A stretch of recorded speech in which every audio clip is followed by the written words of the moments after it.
Okay. What's up? One more time. Break it down.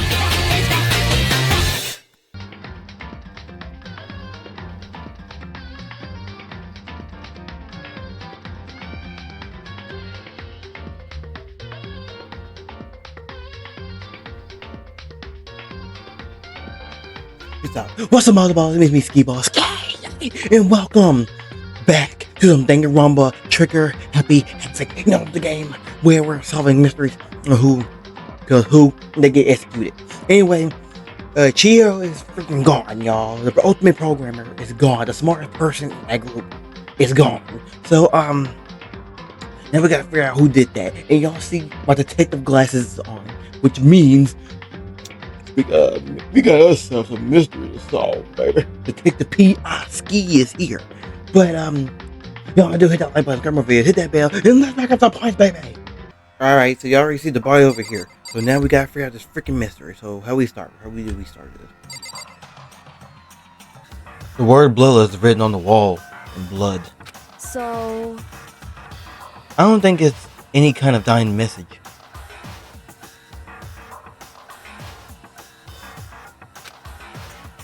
It's just too strange. But you know, that thing about writing bloodlust is in blood. Doesn't it sound kind of familiar? The murderous fiend who kills again and again using the word. I remember them using the word bloodlust with the victim's blood. They're like a ghost attacking suddenly. What? Genocide Jack! Genocide Jack. The murderous fiend who attacked were famous all over the country. The ultimate murderous fiend creating a reputation of abnormal, downright cruel killings. what is this? My stomach just keeps growling for some reason. And this is some copycat killer trying to imitate Genocide Jack's style? But why would anyone do that? Perhaps it's the work of the real Genocide Jack. What? Wait, are you saying Genocide Jack is here in this school? No way! There's no way. They're going so far as to write bloodlust at the scene. I am surprised at their stupidity. Well, I can imagine a worse situation than dealing with a stupid murderer. Look at now. Wait at now. Toko. Ian was pointing towards the entrance to the girls' locker room. Toko was the last to arrive. Now she was just standing there. Toko, you good? Oh, she did say she wasn't good with blood. I remember that. I'm looking like y'all can't tell where I'm looking at. Stop. No. Why? Why?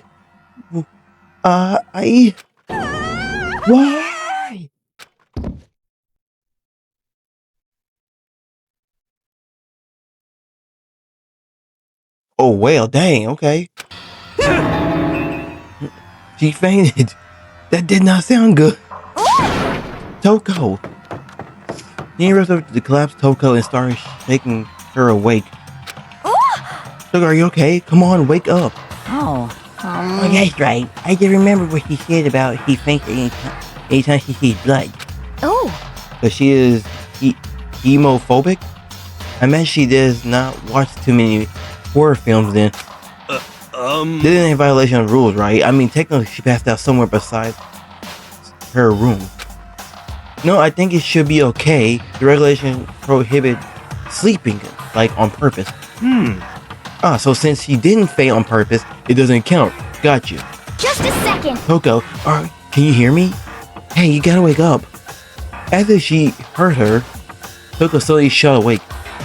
And then she literally jumped up from where she was lying. With a sudden strange reaction, like a total loss for words. She leaped straight up into the air, changing her stance as she did.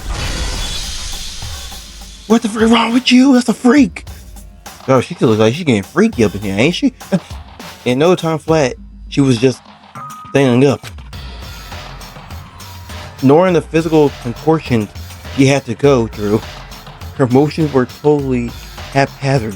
Huh? What? Sorry about that. I was just shocked, you know. It happened, right? Was I the only one? Toko, are you okay? I'm fine. Oh gosh, she's lost it.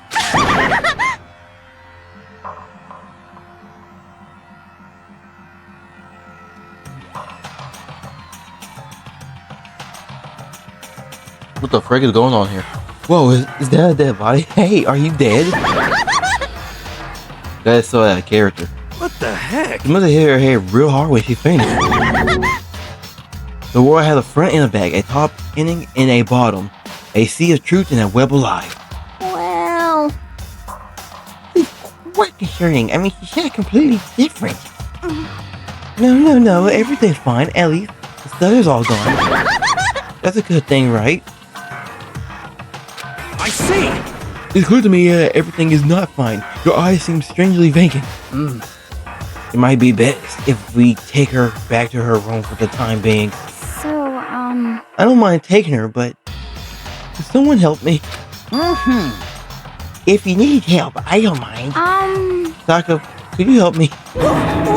Victoria, no face. Very well. You take care of the girl, and the rest of us can begin the investigation right away. Can I assume nobody had a problem leaving Sakura and Mondo on guard duty again?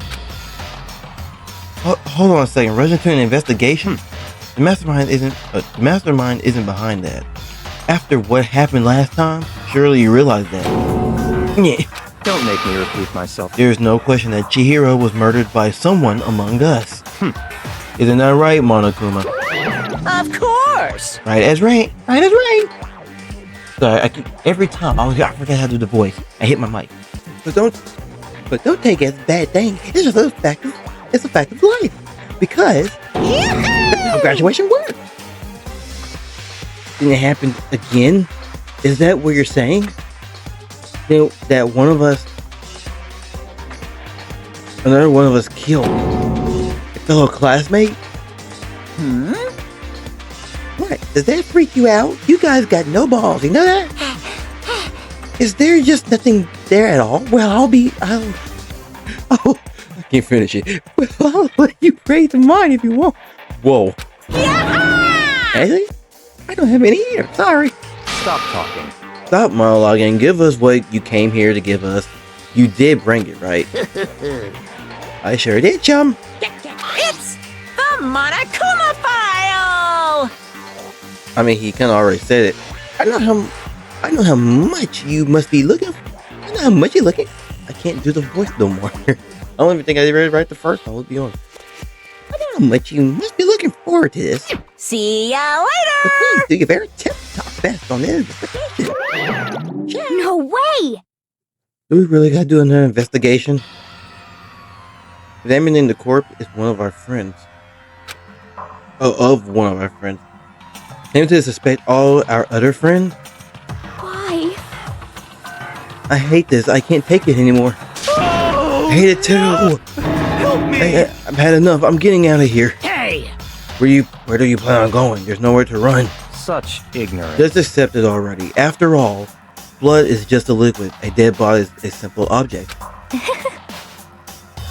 You are very enthusiastic about all of this, aren't you? Naturally. How can I not be? If we don't unmask the culprit, we all die. That's true, but to jump into it so soon? What? Do you want to die? Such ignorance. Fine, then go off and die somewhere. Right now. Go ahead. You're a waste of space. Man, my boy's yawning today, ain't he? Damn you! A dead body is an object? Piece of shit! Chihiro wasn't an object. Show a little respect, or I'll beat something into you. Calm down. Everyone stop bickering. Listen, there's some truth in what Togami said. Kyoko, Because if we don't solve the mystery, if I'm the killer, our own lives are forfeit.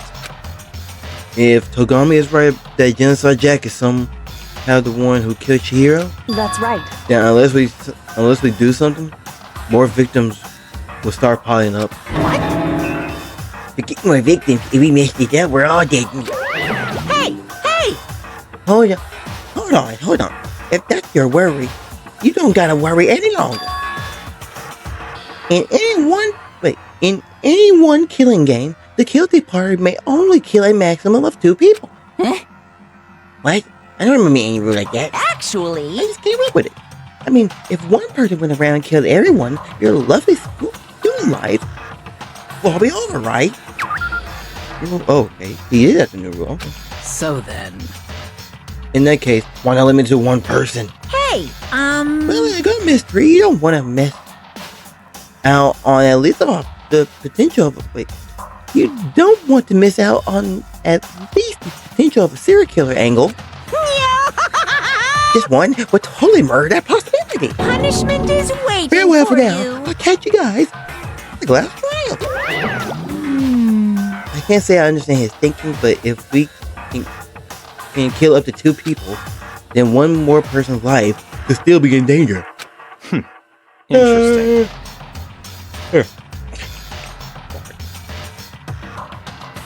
Which is definitely not good. We need to uncover the culprit before something else happens.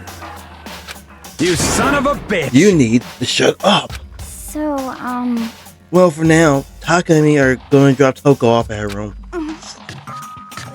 Nice. I'm getting dropped off. there is nothing to be done. Why did I read it like that? We have no time to stand around. We must begin our investigation. Toot, it's sweet. What? If we do not solve the mystery of who killed Chihiro, Okay. then we'll quickly follow her into the afterlife. That's true. I hate this, but if I want us to survive, I like you didn't say we, he said I. Me and everyone else. I can't even see what half my screen is on my freaking OBS. Me and everyone else, we have to do it. We don't have any other choice. First of all, I better check the Monokuma file to see exactly what's going on. The victim was Chihiro. The time of death is estimated to be around 2 a.m. Okay. Body was discovered in the girls' locker room on the 2nd floor of the school. The cause of death was a blow to the head with a blunt object. She was killed instantly. That's all it says. Well, it's not like there's any point of complaining about it. No matter what, I gotta do what I gotta do. Alright, we got that Monokuma file. Alright. Hey, Mako, do you have a second? Did you need something from me? Naturally. Of course. Life without purpose is quite dull, you know. So what did you need? I'm gonna let you cooperate with me during my investigation. Huh? What? I'm purchasing your talent. The same talent which allowed you to solve Sayaka's case. So now you recognize my talent. Yeah. The ski, baby. Solve. No, I just... Stop talking. You seem to have some limited use, which is why I chosen you. You have the honor of contributing to my investigation. So you're inviting me to come with you. You're doing it in the most ignorant way possible, though. Let's go. Now then, shall we get started? But we need to get moving. There's no time to be standing around. I don't really know what just happened, but it looks like I'll be working with Togami on this one. Alright, so we gotta investigate the body. First of all, the body is important. I can feel the life draining out of her own body. It's a dead body. Chih's dead body. Very strange. But the more I look, the more strange it all seems. This must be genocide Jack handiwork. Well, but... What? But we're still not sure he did it. Is that what you... Sorry. Is that what you wanted to say? Wonder about that. Okay. Now we got the dumbbell. There's a dumbbell on the floor, and this is a blood stain. Wait, this is a blood stain. There's a blood stain on the dumbbell. The Monokuma file said a blow to the head with a blunt object is what killed her. You couldn't kill the object? Not kill the object. You couldn't wipe the object off? If when it was fresh, my dude? Like, my goodness gracious. Does that mean the dumbbell was actually the murder weapon? That's right. I don't imagine it could have been anything else. Though here's the thing, I don't believe Sakura will even like kill her. Though, I mean, because you need some strong people, and I mean, I guess Hina, no, it's in the girls' locker room. So I'm trying to think. Hold on. I use this locker room all the time. Now it becomes the site of Chihiro's death. But why she killed in the locker room? Actually, if you think about it, she could have been killed somewhere else, then carried here. She was very light, that is true. It wouldn't be hard for someone to carry her, but still. Well, I still think she came here on her own by choice. What makes you say that? She's been talking a lot lately about how she wanted to get stronger. So you're saying she came here to exercise? But according to the Monokuma file, apparently she was killed around 2 in the morning. Would she really have been exercising that late? perhaps. Hina or myself are usually in the locker room during the day, so she was probably avoiding it then. Avoiding it? Although we invited her to join us more than once, she never showed up. So I can only assume she was trying to avoid us. And instead, she came to exercise in the middle of the night. However, Perhaps, but it's difficult for me to imagine she would have come alone. She did want to start exercising, but she specifically mentioned she couldn't do it by herself. She needed support from others. So you're saying she could have come here in the middle of the night to train in secret. But that she also would have come with someone else? It's a possibility, I think. Okay, oh, I got her account. Good. Hey, Mondo, you know anything, boy? You know anything? Wait. Dude, I had a real complex about being weak. You heard Chihiro. Talk about it, right? All I needed is to get stronger. Yeah, I do remember. She said that more than once. Sure did, which I guess explains the trip down here. But did she really need to get stronger that badly? You already mentioned it, but she was a girl. After all, most girls aren't that strong. You do realize you got Sakura like right there, right? I don't know, man. I haven't really thought about that stuff. Because of Chihiro's complex, I can't help wonder what it might be. Mondo's account. Now I believe it's time for us to move on. Already? What? New clues won't magically appear by standing around. Here, we need to check every aspect of this case. That's true, but Let's go. if you're satisfied, let's hurry up and proceed. He's so pushy, I got caught up with the wrong person this time. Okay, so we're investigating next. So this is our next location. This place is related to the investigation? Figure it out for yourself. It's no fun if you don't, right? Jerk. I ain't gonna lie, you growing on me though. You're growing on me. I was straight on with you. The keypad? The keypad? I remember right, this card reader is meant to work with the handbook, right? What? Do you have an issue with it? If so, you should take it up with Monokuma. He said that, then quickly sharply clapped his hands together. Did you call for me? Kinda did. Has he been this dumb? I'm not even gonna pronounce that. It seems that Makoto has a question for you. You need something? Sure, what's up? Well, it's just about this card reader. Yep. Yes, the card readers have all been designed to interfere with each of your handbooks. You can only enter the locker room corresponding to the gender listed in your individual handbook. And it's impossible for two people in a row to go through while the door is unlocked, right? Unbelievable. If there were some sort of exotic terrorist on the prowl, Silly amount of gun would initiate a Swiss cheese slaughter. And the school regulation prohibits anyone from lending someone else's their handbook, correct? Of course. Correct. So then, that means only girls can go in the girls' locker room, and only boys can go in the boys' locker room. In other words, Chihiro's body being found in the girls' locker room means, and Makoto, I can see right through you. See right through me? Let me tell you what you're thinking. Since Chihiro was found in the girls' locker room, the killer must have been able to get in So, there. in other As words, such, the killer must be one of the girls. Did I get it right? such ignorance. Good gracious, you're simple. But am I wrong? You should pay closer attention to the regulations. The answer has been in front of you the entire time. Loaning your e-handbook to another student is strictly prohibited. Only the act of loaning a handbook is permanent. Borrowing someone else's is perfectly fine. Isn't lending? Wait, huh? What's the difference? I would expect nothing less from the son of the noble Togami family. So you managed to sniff out the loophole in the regulations. Knowing you, I would bet you created it on purpose, didn't you? To add a little more excitement to things. You treat me like a puny little appetizer instead of the main course that I am.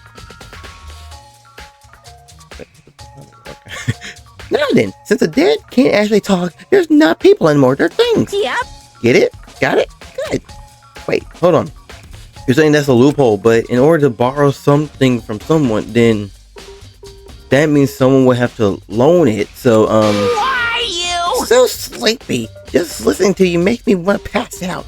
Be more like Togami and get your poop together. Or else I'll charge you with criminal neglect. I don't even know what. No questioning. No more questioning. Figure out the rest of your own thing, self.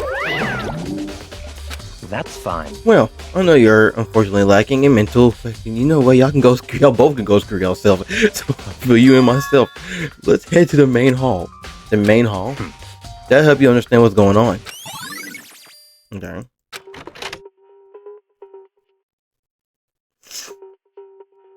We came to the main hall. So what are we looking for? Does that mean I have to figure it out myself? I don't know. Damn. But can I click that? There's a mailbox here. Could there be something inside? It's an e-handbook. Ow. No, wait. There's 3 of them, but what are they doing here? So you finally found them. Huh? Did you know these were here, Togami? I happened to find them by chance myself the other day. It seems there's a system in place where the handbooks of dead students get delivered to this mailbox. So then these 3 handbooks belong to Junko, Leon, Sayaka? You can go ahead and confirm it yourself. I only turned on one of the handbooks. And when I did... Which one? Sayaka's. You're right, this is Sayaka's handbook. Now, do you understand? This is the key to the loophole that I revealed earlier. Yeah, I feel like I'm starting to get it. You should pay... Oh, so you can't technically, like, borrow someone else's alive. But you can technically borrow the dead's. Okay, I get it now. You should pay attention closer to them. I know that. We already know. I see. Yeah, now I understand. Okay, e-handbook. Hold on a second. What's wrong? Very strange. That's strange. One of the handbooks won't turn on. Is it broken? Who is it? The other handbook shows Junko's name when I started it up. Then the one that won't turn on must be Leon's, right? I see. It would make sense, yes. After all, he did get pummeled with thousands and thousands of baseballs. But they can't work. Cause if I remember, Marakuma says that thing weighs a ton.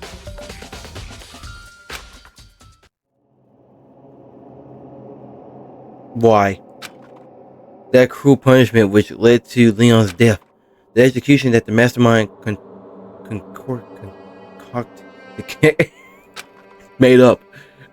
A cruel, heartless death. Death. I said death. Dead. You're right. It wouldn't be surprising for the handbook to break during that kind of assault. Damn it! Hey. Now I'm... What? That e-handbook is essential to student life here. Crucial. Hey, crucial intervention, like super big deal. There's no way it will break that easily. But it did. That's impossible! If I say it wouldn't break, it wouldn't freaking break. It can withstand up to 10 tons of pressure and is waterproof up to 100 meters, okay? I don't care how many baseballs you hit with it, it wouldn't do crap. Oh, but even my handbook does have one single weak point. It does. I can't hear you! But it's a secret. I wouldn't want to go breaking any more handbooks. What? Then Leon must have broken it somehow without realizing what its weakness was, right? I'm sorry. You know what I think? I think his handbook isn't actually broken. What? But you might ask, what could that be? How could that be? Leaving the question hanging in the air, Monokuma disappeared. What just happened? Monokuma said it's not broken, but it's an undeniable fact that it's not turning on. That's fine. Well, I don't see any connection to the case, so it doesn't matter for now. You think so? Either way, something about it still bothers me. Look at any handbook. Okay, then this should be enough to get things rolling. Let's begin our investigation. Let's begin our investigation in earnest and track down the true culprit. Yeah, we need to find out who killed Chihiro. To be exact, not quite. Huh? Not quite. What do you mean? What you talking about, boy? What do you mean by that, Togami? To be exact, not quite. Certainly, I want to reveal Chihiro's killer, but more precisely, I want to discover the true identity of Genocide Jack. Then you truly believe Genocide Jack is the one that killed Chihiro? Don't make me repeat myself. Absolutely.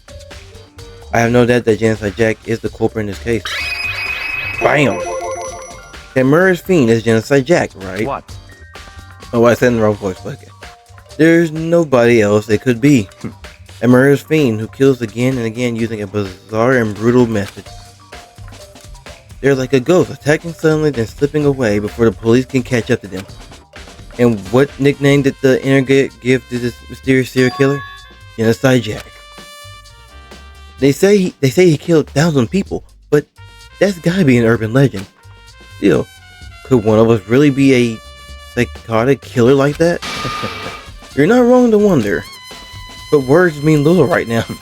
I have something that will prove it, and I can show you. What is it? And I have a basis to believe that I assure you Genocide Jack is one of us. Is it really proof? There's somewhere I'd like to take you. This will provide all the evidence you need. It's all clear now. Evidence that Genocide Jack is the one that killed Chihiro. Evidence. Does something like that really?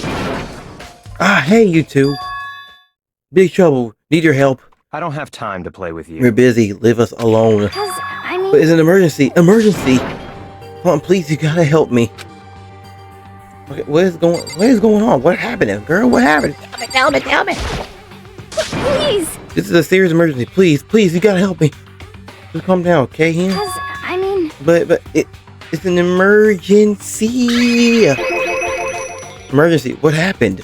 Well... Something's wrong with Toko. She's acting super strange. Well, I mean, she was acting pretty strange earlier, right? What should we do, Togami? Very strange. Since it's Toko, I must admit, I'm intrigued.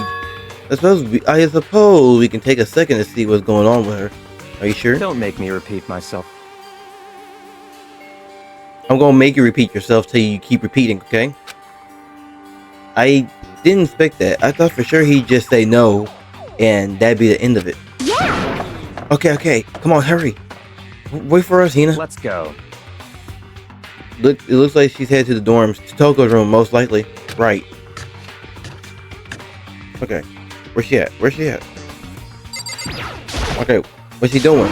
You guys are too slow. I think you're just too fast. So, what's this emergency? So, Well, after what happened in the girls' locker room, we left Toko in her room so she could lay down. After a while, we came back to check on her, see how she was doing. But when we did, it was weird. She refused to come out, and she kept saying all this weird stuff. Weird stuff? That's fine. We just tried talking to her ourselves. Yeah, good idea. Hey Toko, you good in there? I may as well give it a shot. The door swung open slowly and silently. You good? What's wrong? I ain't gonna lie, this is creepy. Oh crap. An aura of negativity flew out from behind the door, forcing a gap out of me. What? You're shaking. What do you mean, what? Nothing. It's just that Hina was really worried about you, holding yourself up in your room. Leave me alone. Yeah, sure thing. But could you open up just for a second? Won't allow it. Huh? I won't let Genocide Jack have control. Just like that, she slammed the door in my face. You Genocide Jack? What was that? You've been acting like that the whole time when I rang a little while ago. Oh, just drive out the killer. Drive out the murderous fiend. Doesn't make sense. Wait. Okay, maybe she's not. I don't know. It doesn't make any sense, right? I was afraid to leave her there alone, so I tried to bust down her door. But it felt like something was holding it shut on the other side. I couldn't even budge it. Toko was scared enough to even bar her door? Does she think the same thing as Togami? Does she think the serial killer Genocide Jack really murdered Chihiro? Is that why Toko is so scared? But... Whatever it is, I'm really worried about her. Is there anyone who might be able to persuade her? Togami, bro. Get your girl, man. Hey, Togami, do you think you could ask her to come out of her room, I mean? That's fine. Sure, whatever. Huh? You're going to talk to her, Togami? Wow, I guess you can be nice when you want to. Togami stood in front of the door, not making a sound, and pressed the doorbell. After a few minutes... What do you want? Leave me alone. You're all so annoying. Bacula is crazy. It's Byakuya. Bacula. I can't. No, I'm still gonna call you Togami. I'm sorry. I couldn't keep our promise. But don't worry. Never again. I won't let Genocide have control ever again. And with that door slammed shut. Even Togami couldn't pull it off. There's nothing else we can do. Let's get back to the investigation. Hold on. Hey Togami, what was Toko talking about just now? Something about a promise? What? Oh, I have no idea. Another one of her delusions, I'm sure. But... Stop talking. If I say I don't know, that means I don't know. Just let Hina take care of her. Oh yeah, okay. I'll stay here and keep an eye on her. Let's go. Well then, let's go. Without waiting for a reply, Togami sped away. Togami! And I heard to catch up. I tried to talk to him several times as we walked, but he didn't even look back, let alone say anything. He just kept on walking towards his destination. Finally, his feet brought him to a stop in front of a certain room. The library? Come on, let's go in. Okay. What do you want to show us? If I remember that on the other side of the door, there's the archive, right? Hurry up and go inside. Oh, here? Let's go. It all makes sense once you're inside. Oh, dang, there's a lot of stuff in here. Whoa, there's so many books and files. And so much dust, too. So, in other words... I would say there's enough value in this place to endure the dust. Okay, like, how many... Oh, gosh. Okay. Start the middle. There's so many files stuff in the shelf, all these things. Those documents are dangerous. Dangerous? They detail all the people who control the world from behind the scenes. Dangerous too for a commoner. You mean like members of the Diet or something? No, I mean the ones with real power. The secret council controlling everything from the shadows. If you're ready to be disappeared for it, take a look. There are some very interesting people in there. You're just kidding, right? Am I? I'll just let it go for now. Okay. I mean, like, how many freaking books? Does it show stuff tight with files? Well, really think about it, pick one. Oh, you have a sharp eye indeed. Select that file. Huh? That's right. That's the report on the presidential assassination. The original is kept at the National Library. It won't be declassified for another 30 years. Are you sure you want to look at it now? There's no telling whose crosshair you might wind up in for peeking at it. Without making a sound, I return the file to this ship. So go up at the one behind you. There's a ton of thick files stuffed into a bookshelf. If you're thinking of looking through any of them, I'll give you a little warning. Those files are filled with graphic, disturbing for all kinds of crime scenes. It's the kind of thing any normal person wouldn't ever want to look at. Be careful. What do you mean? All the files. There are investigation reports related to different cold cases. Those are internal documents for police eyes only. They're not the kind of thing you're expected to leak. Oh. There's a wooden box. It's empty. Although judging by the smudges and dust, it looks like there was something inside. I wonder what it was. Oh goodness. There was an extension cord. There was an extension cord plugged in there. It proved very useful while I was in the library. Extension cord, huh?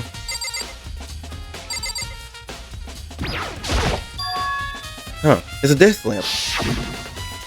Oh yeah, it's the same one I saw Togami using in the library before. What? Do you have a problem with that lamp? It was here before, then I moved it over there. It's too dark over there, so I thought I'd put it to good use. So, are you finally beginning to understand the truth of this library? The entire reason I was interested in this library is because of this room right here. Interesting. It's home to the classified government documents, police records, things no ordinary person would ever see. Isn't it magnificent? This can't be for real, right? Such ignorance.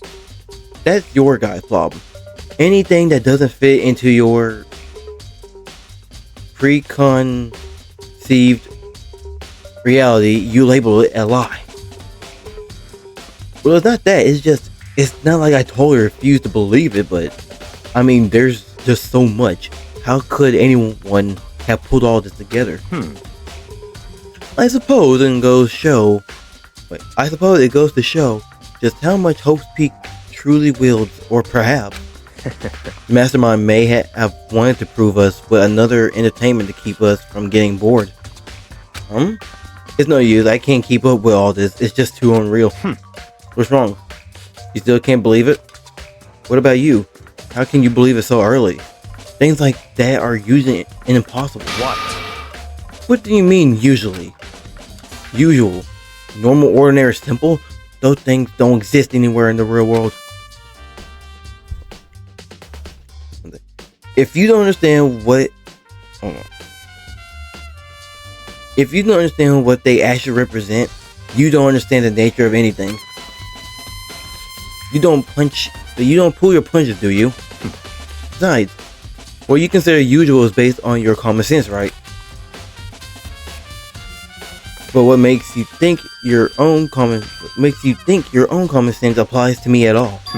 The documents gathered here are genuine. I have reviewed them multiple times, so there's no doubt. Hold on a second. You're saying you read all the documents in more than once? But all this has to be top secret stuff, right? So why? My family has a reading room just like this at our home. Ours is bigger, of course, and not as dusty. Members of the Togami family have access to any variety of government-related documents. That includes foreign power as well.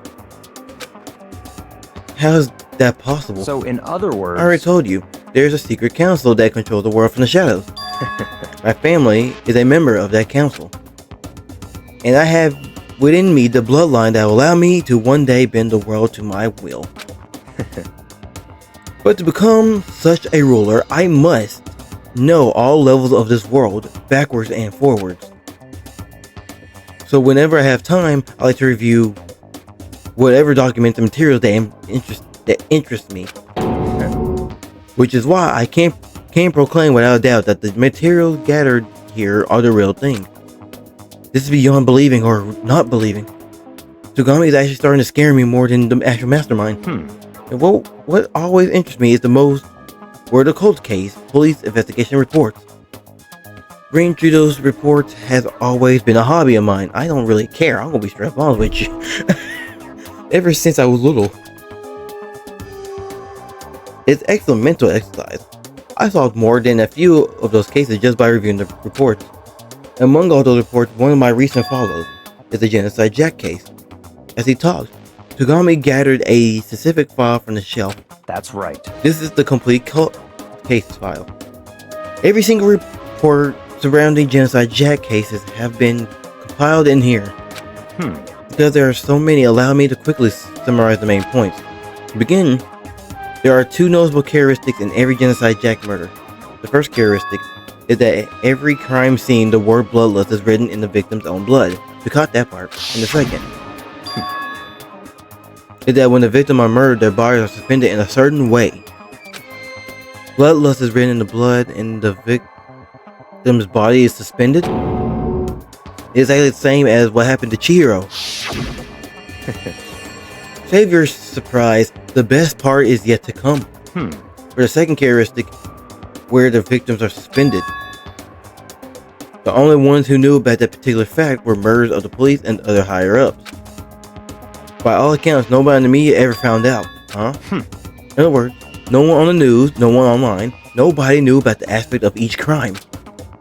Only key officials and the killer himself knew about this act of mounting the victim. Now, if you recall Chihiro's corpse, her body was most certainly mounted in this fashion. So, how could the killer have known about suspending the victim? That's right. That's the key question. But in fact, the answer is quite simple. In other words, The culprit isn't a copycat killer. That's the real Genocide Jack. Yeah, in other words, that's right. That right there is the evidence that Genocide Jack has hidden himself among the rest of us. Then Genocide Jack really is such a brutal fiendish killer. Really is walking around among us. interesting. Things are starting to get interesting, aren't they? I never imagined a killer with such reputation would ever become part of our little game. Now, don't you think it would be good for you to take a look at what I already seen? You might just manage to figure out a clue or two. Such ignorance. If you get down on your knees and beg, I might even show you myself. I am never doing that. Oh wait, don't you got the file? Togami, about that Genocide Jack case file, could you let me see? That's fine. Well, you didn't beg, but I guess it's okay this time. Feel free to look at it in here, but you can't take it with you. Is that bad? Togami handed me the file. I flipped it through it with tense, nervous fingers. Suddenly my hand stopped. I had reached the page where photos from the scene of each crime had been collected. Oh my goodness gracious. Wow. Oh my gosh, that's even worse. No, that's even, I don't know which ones were. The name of Genocide Jack victims ran on several pages. Ken Ada 32. Chihiro Honda 17. Shoji. Okay, now we're just naming My Hero Academia characters at this freaking point. The Shoji Gaku 23. Kano I don't know. 14 is wild. Takeshi Yoshida 30. Okay, really look at all these names. Names goes going on and on. There's no end to it. One thing became perfectly clear as I read. All the killers, countless victims were killed and suspended in the exact same way. In the scene of every murder, the word bloodlust was written in the victim's blood. I don't know, that's like different handwriting though. Now take a look at the next page and you'll find another interesting tidbit. Next page. Profiling results. All the victims took place whether on weekdays, at night, or during holidays, either day or night. The most common time for the killer to take place was on holidays in the afternoon. Based on these facts, it could be suggested that the suspect may be a student. Evidence suggested that the suspect lingered at the scene, but when they did leave, they were in a panic because an eyewitness had never come forward. It is unlikely there was any external reason for this. This confusing behavior suggested that the suspect may potentially suffer from identity disorder. Wow. So, in other words, It's Toko. The key point here is that the culprit may well have split personality. The split personality, like the kind of thing you see on TV. So I'm part of another total unbelievable story. But this one is way more unbelievable than anything else up till now. Or maybe it really isn't. I don't know. I feel like my mind is gone numb. Crazy. let's go. All right, we should get going soon. Where are we going? Anywhere but here. We finished our business here, haven't we? Wait, Togami. As usual, Togami turned left without another word. I hurried out of the library to catch up. Well, this is where we part ways. I have some things I need to take care of before the class trial. Still all of a sudden like I don't that? have time to play with you. Come on. Enough of your annoying mishaperations. Did you really think we'd be together the whole time? Take responsibility for yourself and do something more useful. Move the investigation forward on your own. Goodbye. And just like that, he was gone. Just as quickly as he asked me to join him, he cut me off. In the end, I felt like I wasn't just some plaything getting tossed around. At the same time, I discovered some really important clues thanks to him. The inside Jack. He's the one that killed Chihiro, and that murder's fiend is one of us. But who is it? I have to find that out no matter what it takes. To do that, there's somewhere I have to go investigate one more time. I have to go back to this crime scene, the girls' locker room. I should check the boys' locker room too. The others might have come up with some info I might find useful while I'm at it. I need to find out everything I can. Okay, well. Okay, it's back to the freaking pool, I guess. You got anything, bro? Da-da-da-da-da! Okay. Before we discover evidence revealing the identity of the culprit. I feel as if Another stat increase for me. Evan, what did you find? I cannot reveal that just yet. But I guarantee that what I found was still the killer's breath from his lungs. Are you sure about that? Oh yeah, Miss Newdenberg says she witnessed something worthwhile too. Really? What did she Well, say? See. it would seem. She refused to tell me. It's like when a girl bullies the boy she likes, right? Right? Okay, so where's Celeste now? The warehouse by the dorm. She was there, but at the same time not there. What's it gonna be, dude? Okay, I guess he somewhat helped, okay? I don't know. I guess he helped up. I don't know. Shoot. So, I got any... Kyoko, you got any information? Hey, Kyoko, have you made any progress on your investigation? Generally speaking, However, but I have to get going. I have something unrelated to take care of. Something besides the investigation? What is it? well, Nothing you need to worry about. Just concentrate on the murder. But so then. before I go, let me give you one piece of advice. You should examine Chihiro's body one more time, thoroughly. Also, her handbook is missing. You might want to determine where it's worried about. Goodbye. That's it. I'll pray for your success. With that, Kyoko turned and left the girls' locker room. I guess I'll just look at the body then. And Chihiro's handbook is missing. That's definitely worth worrying about. Okay, Chihiro's handbook has been added to the truth bullet section. Okay, let me examine her body. Kyoko said I should examine the body one more time. I know she said thoroughly, but I do have my limit. But I better give it a shot anyway. Let's see. Chihiro's hands are bounded with what looks like some kind of rope.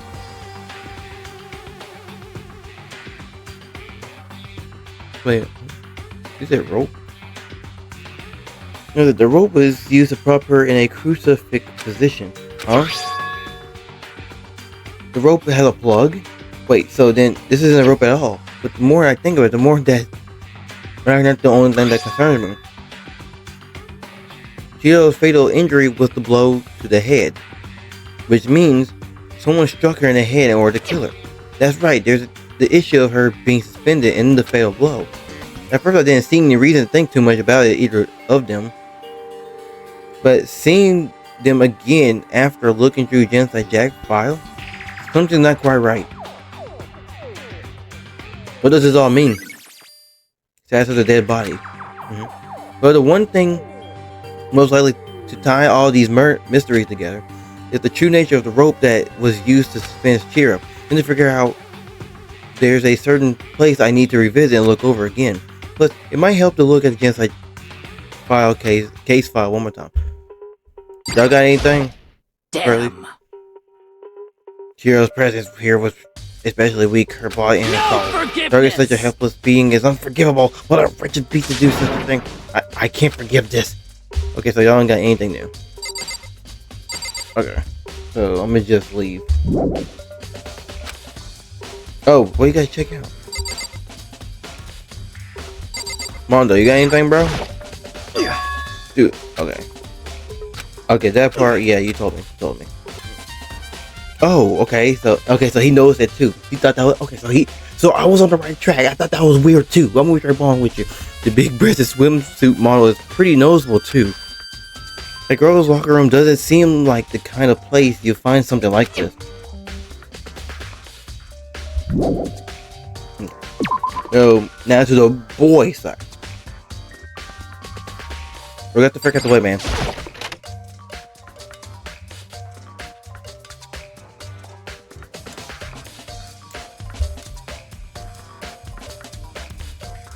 Now, there's a boy band in here, bro. And this poster is a popular boy band called Tornado. Somehow it doesn't quite seem to fit in the boys' locker room.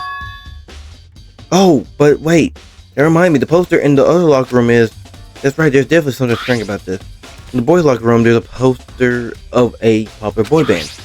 In the girls' locker room, there's a poster of a big-breasted swimsuit model. Could the poster have been switched? But if they were, why? What reason would anyone have? Maybe I should talk to someone who knows a little more about the locker room. So I mean, the other two is in that room though, so yeah. Anyway, there's a coffee stain. Is that like coffee? What the frick is that? There's a strange stain on the carpet. What is it? Interesting. Interesting indeed. Interesting. Very interesting. Okay, so okay, yeah. So let me go back to the girls' locker.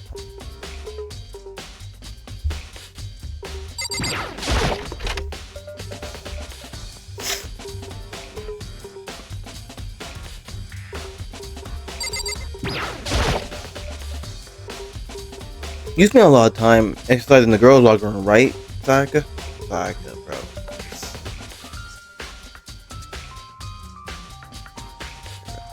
I said Sayaka. Is Sakura? Of course. I use it nearly every day. It's open.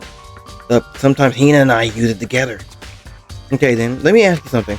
Do you think the posters in the boys and the girls' locker room should have been switched? I'm sorry. Sorry, I can't really say. I never really paid my attention to the posters. I see. However, but there is something that's been part of me about the locker room. You see, I like to drink a little protein coffee every time I finish exercise. We have protein coffee in the warehouse.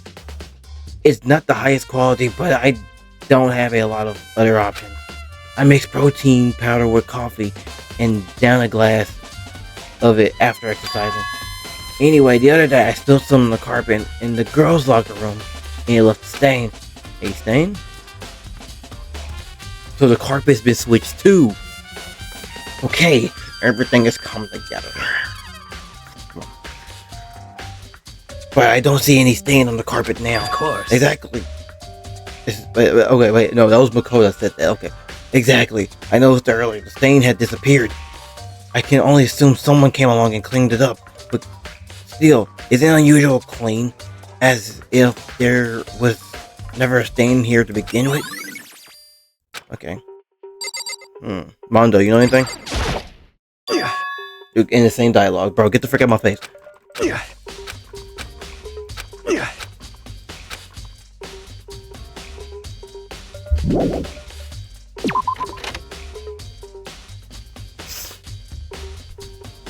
So.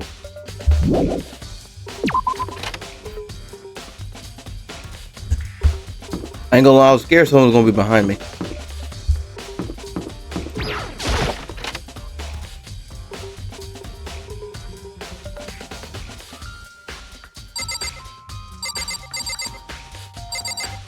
Yeah, right there. See? It's gone. It's gone! There's a thick layer of dust on top of the shelf on the desk. There must be some kind of clue here. Guess not. Dude, it's right there, doofus! Huh? The lamp won't turn on. Oh, I see. It's not plugged in. The lamp cord isn't long enough to reach the outlet from here. But the last time I saw it, it was definitely on. And it was definitely right here. Oh, that's right. Togami was using an extension cord. But there's no extension cord here now. I wonder. Yes. Thank you. I was like, bro, the cord right there.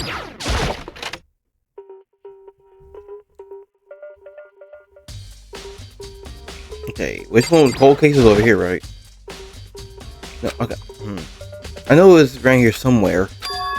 It's gone. Did someone take it out of the archive? But the only one who would do something like that, I can't think of anyone but Togami. Well, frick, man. What the frick you want to do?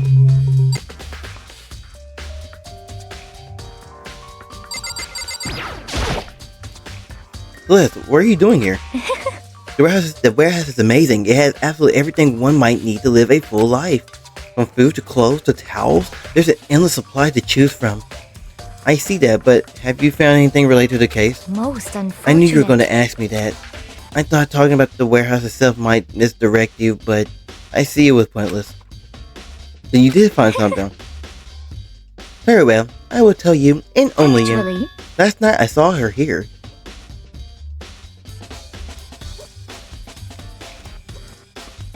He's dreaming.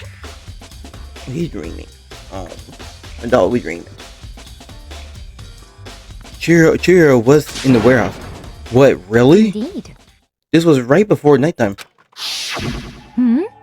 What are you doing out this late? Oh, I was just... Are you planning to go exercise, perhaps? What? How did you know? Because I can see a blue track jacket sticking out of that duffel bag you're carrying. Oh. Oh, you're right. Thanks. Well, I'd better get going. I'm kind of in a hurry. She stuffed the jacket into her bag in a hurry. It was almost like she was trying to hide it. And just like that, she was gone. Yes, indeed. I assumed she was merely stocking up to go exercise in the morning, but it would appear she ignored the nighttime rule and headed directly to the girls' locker room. If she hadn't broken that rule, none of this would ever have happened. You get what you deserve, I suppose.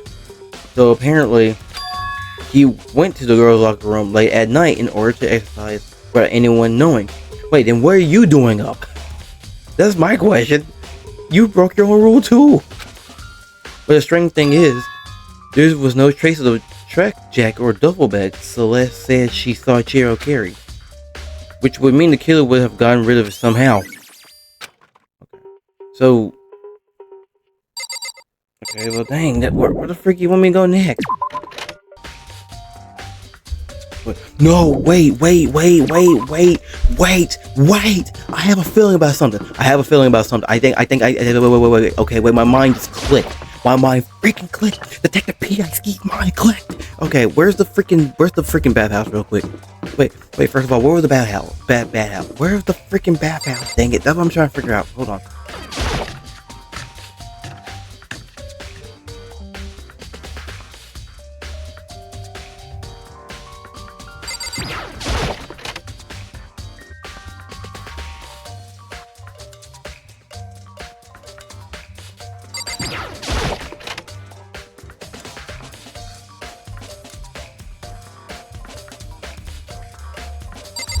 Dang it, I had something. Oh, I had something going on, y'all. I really did. Yeah, sorry about it. It actually, I think it does. You know anything? I'm stuck. Hey Hina, how's Toko doing? Same as before, she won't come out and she just keeps on mumbling something about Genocide Jack. So I just left her there. I just left her there, bro. That's crazy. My head was all swimming and I was getting pretty hungry. Yeah. Oh, but don't worry. I'm gonna head back as soon as I'm done eating. Toko's not exactly pleasant, but I'm still worried about her. Speaking of which, where are you eating? A donut, of course. Of course. There's two things I'm sure God created. Outer space and donuts. Really. I bet Chihiro would have liked to eat more donuts. Maybe that was her one big regret. I should have tried to spend more time with her. Come to think of it, who did she spend time with? Well, Yeah, she was a little bit strange. Didn't really hang out with the other girls much. It was like she was trying to keep her distance from us. Actually, Sakura said something similar. She said that even though you and her invited her to exercise with you, she always refused. yeah, totally. Yeah, it's true. It wasn't just us either. It was like she stayed away from all the girls. Was she just shy? I don't know. She talked to the boys all the time. Isn't it kind of weird to be shy around your own sex, but totally fine with the opposite? Oh wait, maybe she was used to the guy spoiling her. The law says you can't judge a book by its cover. I don't think that's it. You think so? I never really saw her that kind of girl. Okay, that was it. I was like, bro. Okay. Freddy Fazbear.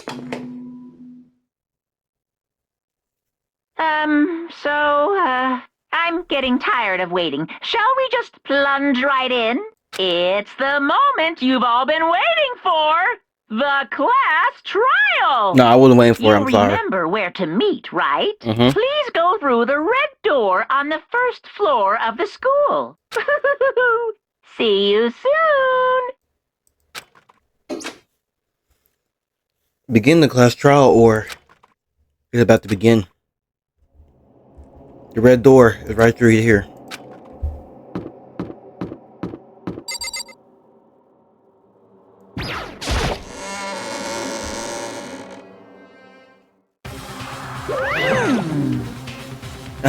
So is everyone here? Ready? Is everyone ready to... What? Am I blind or are you missing someone? Yo. Yeah, Toko's not here. And Toko is... You really don't remember? Come on! Kidding. How could I forget that little nut job? She's a crucial part of the class trial this time. What are you gonna do? Okie dokie. I'll go ahead and drag her out of her. Here, kicking and screaming. Just one moment, please. And just like he said, a few minutes later, he reappeared, dragging Toko behind him. Oh. I told him I didn't want to, but he forced me.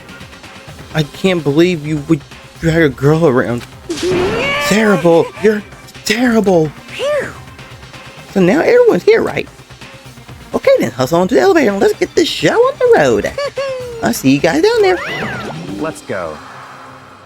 For some reason, I just imagined Monokuma just jumped off.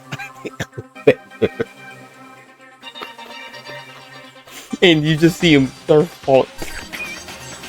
Shall we get going? It's time to find out who killed Chihiro. Chihiro. She was so gentle, so kind, and meek. Nobody had any problems with her. Someone made the choice to kill a girl like that. And the murderer is one of us.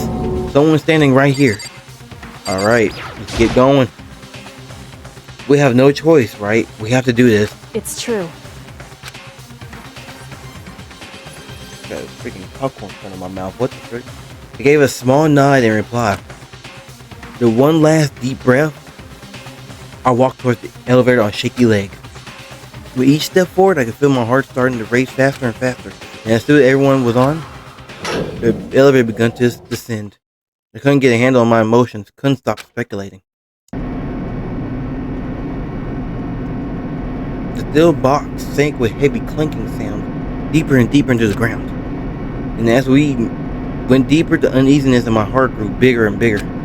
The elevator was unaffected, however, and continued to descend without hesitation, until finally, it came to a sudden stop.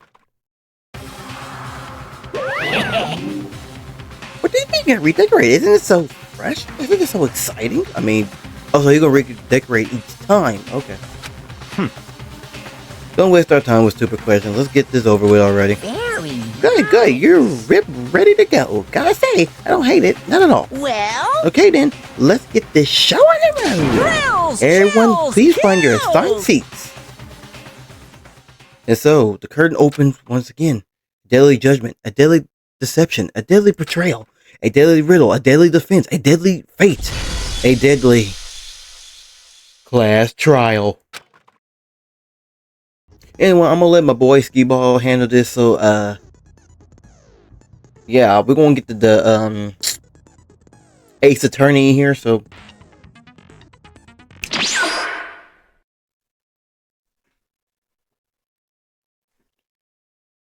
what the? How did he do that? How did he? I didn't even know he had that type of power. All right. Let's begin with a basic if Yeah, you right now. can I'll. Okay then. So, first off, let's talk about the murder weapon! Bet. First, we have to make clear what was used to deliver the fatal blow.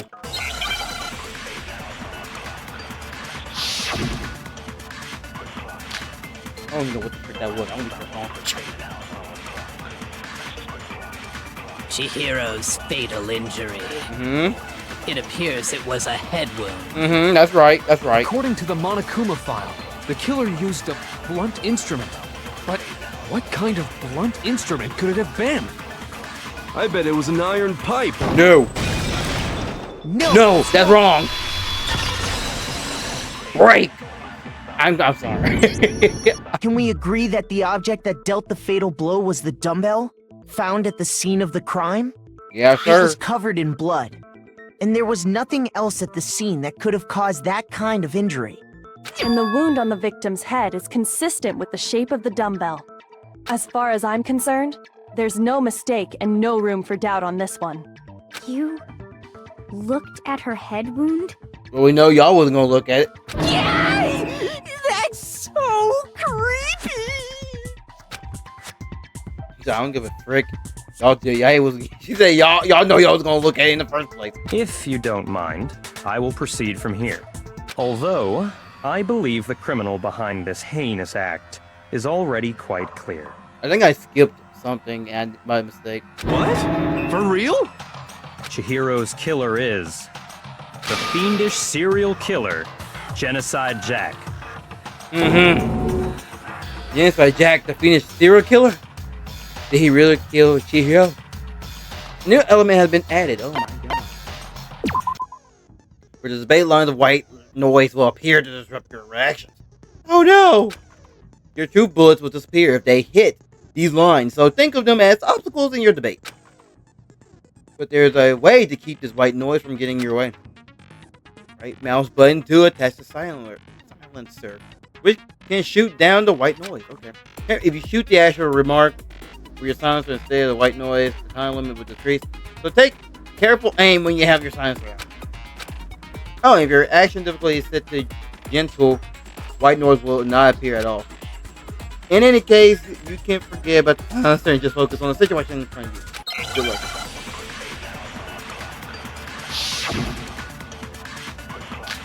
Start. The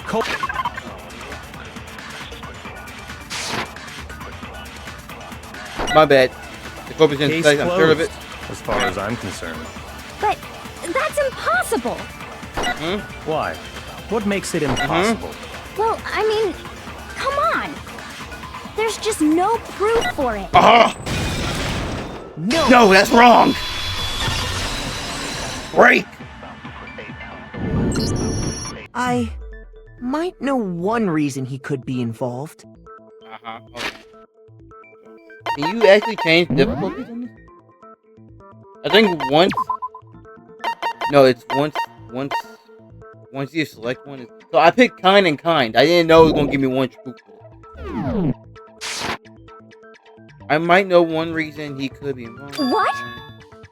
I found this file while I was looking around the archive in the library.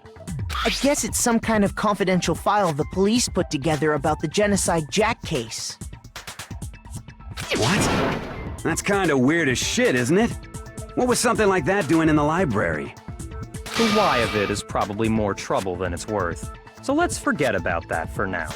More importantly, it outlines all the specifics of every Genocide Jack case in exceeding detail.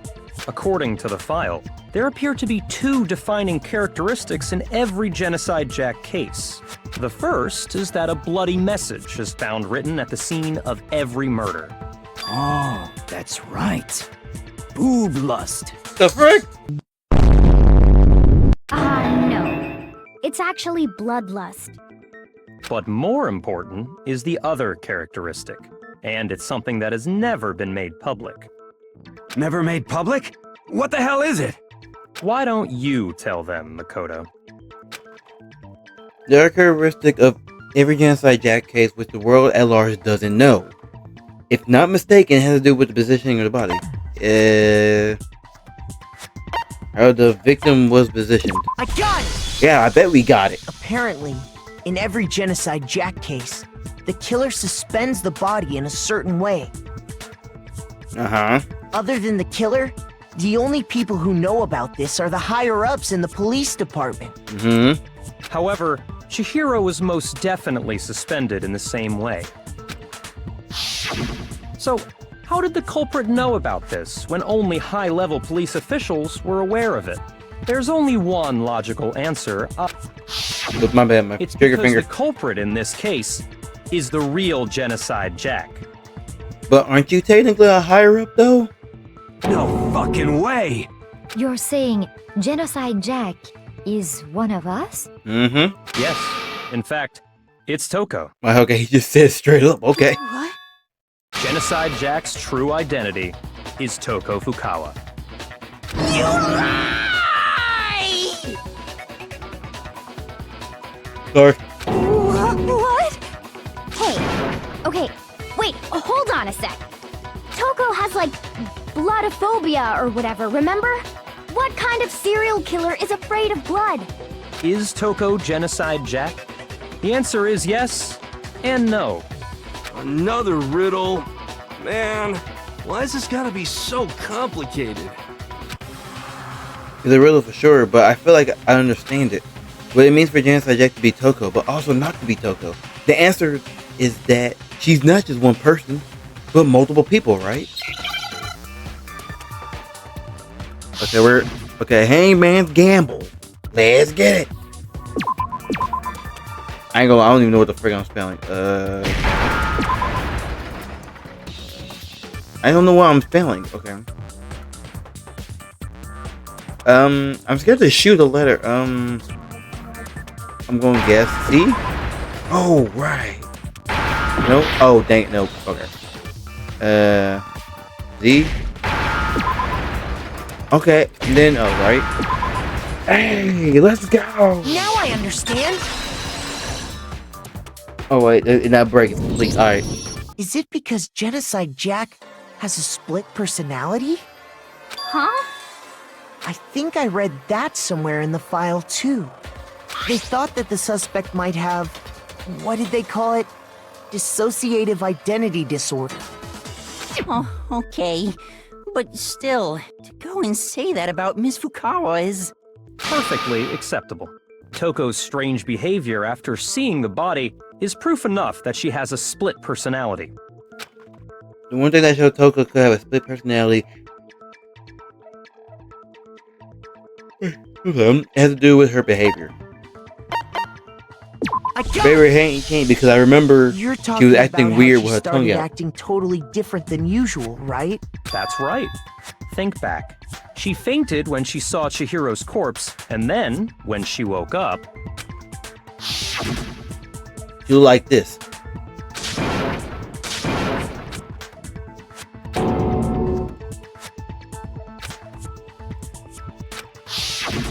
She was acting funny, that's for sure.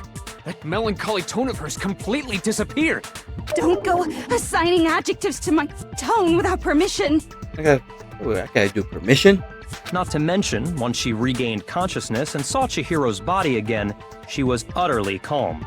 In other words, within her is one personality that can handle blood, and one that obviously can. So when Toko trapped herself in her room, it's because she was scared of Genocide Jack? No, she was trying to keep it inside her.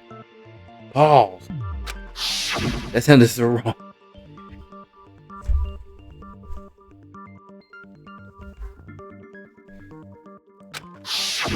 The reason she locked herself in her room wasn't to keep other people from getting in. It was to keep her other personality from getting out. What? Toko was afraid. Afraid of the murderous fiend inside of her. Of killing even more people. How? Yeah. How can you know all this? I do believe you misunderstood her. What she's trying to say isn't, how can you know all this? No. What she wants to know is, how could you tell them? Oh, so she wants to use it? Last night, just before Monokuma gave his motive speech, Toko and I had a strange conversation. She told me a most interesting story. She said a murderous fiend lived within her, and she was afraid it could appear and attack at any time. Okay. And that trepidation is what's caused her to have such a bleak attitude. Isn't that right, Toko? This is all a lie. Right, Toko? You said you wouldn't tell anyone. What? You promised! I can't believe you lied! Oh, dang. You have only yourself to blame. You came to me with your tragic little story. I didn't ask you to. Dude, chill, man. This is the real world, not some romantic fantasy fairy tale. Chill, dude. Besides, you broke your promise first. You said that as long as you were here, no matter what, you wouldn't let Genocide Jack kill anyone. But in spite of that promise... But she didn't kill anyone, though. You I believe. said if Oh, yeah. kept my promise, you would go out with me. I'm sorry, there's gonna be a lot of yawns, I'm sorry. That's the only reason I promised. How many times do I have to tell you? I never said that. But you weren't able to do it. You just couldn't resist that rush you got from killing, could you? I tried. I swear I tried to control it, But your efforts were useless. What a disappointment. I hate you. Well, the opening act is nearly finished. All that's left is to hear from the person in question directly. The person? You don't mean... Who? Oh, wait. The Freddy Toko's body suddenly lunged backwards. A huge thud echoed across the courtroom. But the next second... Oh my god! Hello there! Is it me you were hoping to see? I ain't gonna lie, I looked down for 1 minute and this happened. What the heck? Oh, bro, you about to die. So you figured it out, huh? Well, whatever. What are you gonna do? I'm the ultimate murderous fiend, Genocide Jack! Or better yet, let's go with Genocide Jill! What the fuck is this? Toko, what happened to you? Not Toko, that's a loser name, and what happened is a textbook split personality! So what if one of them happens to be a serial killer? You should turn a blind eye to one's faults. I'm not gonna lie. He became my favorite character. So intense. Like they say, sound in murderous mind, sound in murderous body. This one is so different from the one we've come to know. Yes, well, the world is composed of a front and a back, you know. Just like how every inning has a top and a bottom, or how in the depths of every truth lives a little lie. Behind every dark and gloomy soul lives another that shines as bright as the sun! This is the murderous fiend Genocide Jack. This is beyond insane. Miss Jack, Jill, can I ask you a question? What's up? I like how she has like a calm personality on this one. Some of us think you might be the mastermind behind our entire situation. What are your thoughts on that? Well, I'll tell you, I am the mastermind of all masterminds! Just kidding! Then it's not true? Of course it's not true! How dare you try to link me to that creepazoid? Dang. And another thing, the police and government and society in the outside world are totally powerless. I mean, they just let this idiotic, bloodthirsty maniac go buck wild all over town. I mean, he has a point, let's be honest. Sure, I'm a bloodthirsty maniac, but life is pain, right? To live is to hurt other people.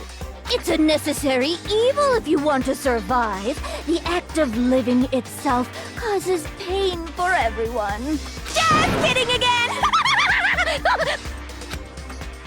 This should be enough to convince you. This murderous fiend is responsible for Chihiro's death. There's clearly a motive, so there should be no doubt. A motive? Remember what Monokuma told us? If someone didn't murder and graduate within 24 hours, an embarrassing memory or secret would be revealed. Well, let's assume that Toko's secret was about Genocide Jack. If a secret like that came to light, Toko's life would have undoubtedly been forever ruined. So she had a very clear motive to never have that side of herself exposed. Interesting. Very, very, very interesting. But sorry, as much as I hate to admit it, I'm not the culprit. I mean, that makes sense. The trial would be too short. But I cannot imagine anyone other than you could murder someone in such a bizarre fashion. Can't she even pick up the weight? That's the question. Maybe so, but nevertheless, it's the truth. Do you really expect any of us to believe you? I believe him. Yeah. I could never believe a word you say, you monster! Maybe she's totally right about that, but something's still bothering me. What she said, I need to get some more detail about all this.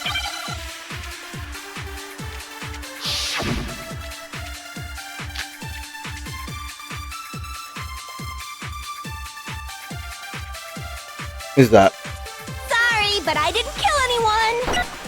You say that, but do you really expect any of us to believe it? Perhaps if you had an alibi, that would change things. Oh, an alibi, huh? Now we're talking! When you compare your past murders to this incident, the modus operandi matches completely. No, you're wrong. No, that's wrong! Right. Are the methods of murder really exactly the same? I'm not so sure about that.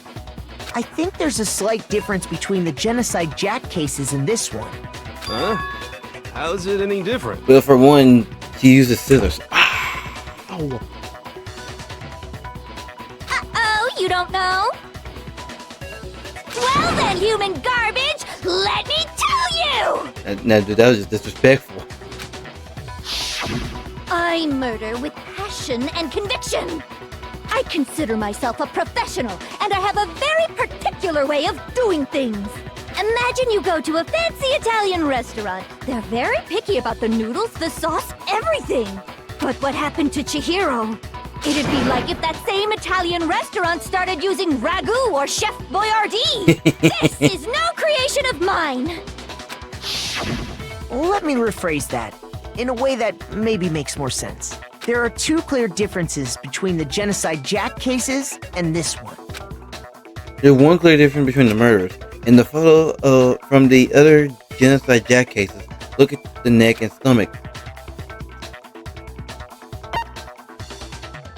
It's a fatal injury, man. It's how they hung up. For one, the cause of death is different. Well, I guess they call it In the death, but Genocide stab. Jack murders, all the victims were killed the same way. According to the case file, they were all apparently killed with a pair of scissors. But Chihiro died from a blow to the head, right? Ah, yes. That is remarkably different from the other murders. Wouldn't it be strange for someone who kills the same way without fail to suddenly change their method? To the point. And there's more. One more To the point. conflicting detail. That's right! In my recipe of murder, if the bloody message is the tortellini, then the arrangement of the body would be the pesto sauce! What kind of metaphors? Could you please stop comparing killing people to cooking? So, are you saying the other difference has to do with how the body was arranged? That's right, the second difference is related to how she was suspended. In the photo of the other genocide Jack cases, all the other victims were stabbed through their heads. Here, you'll see a clear difference.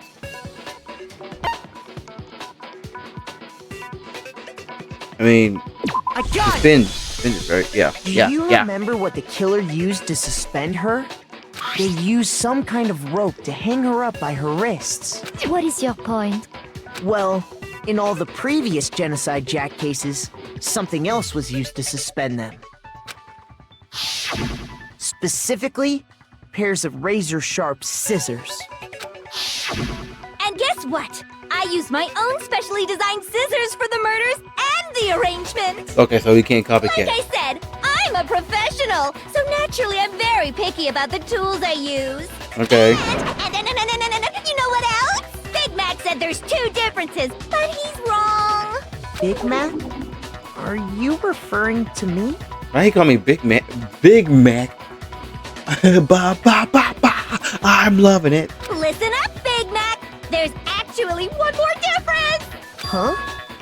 My word, you really didn't notice? Take a look at who the victims were in each genocide Jack case. Are you talking about how all of them were boys? There's a pattern there, just waiting to be discovered.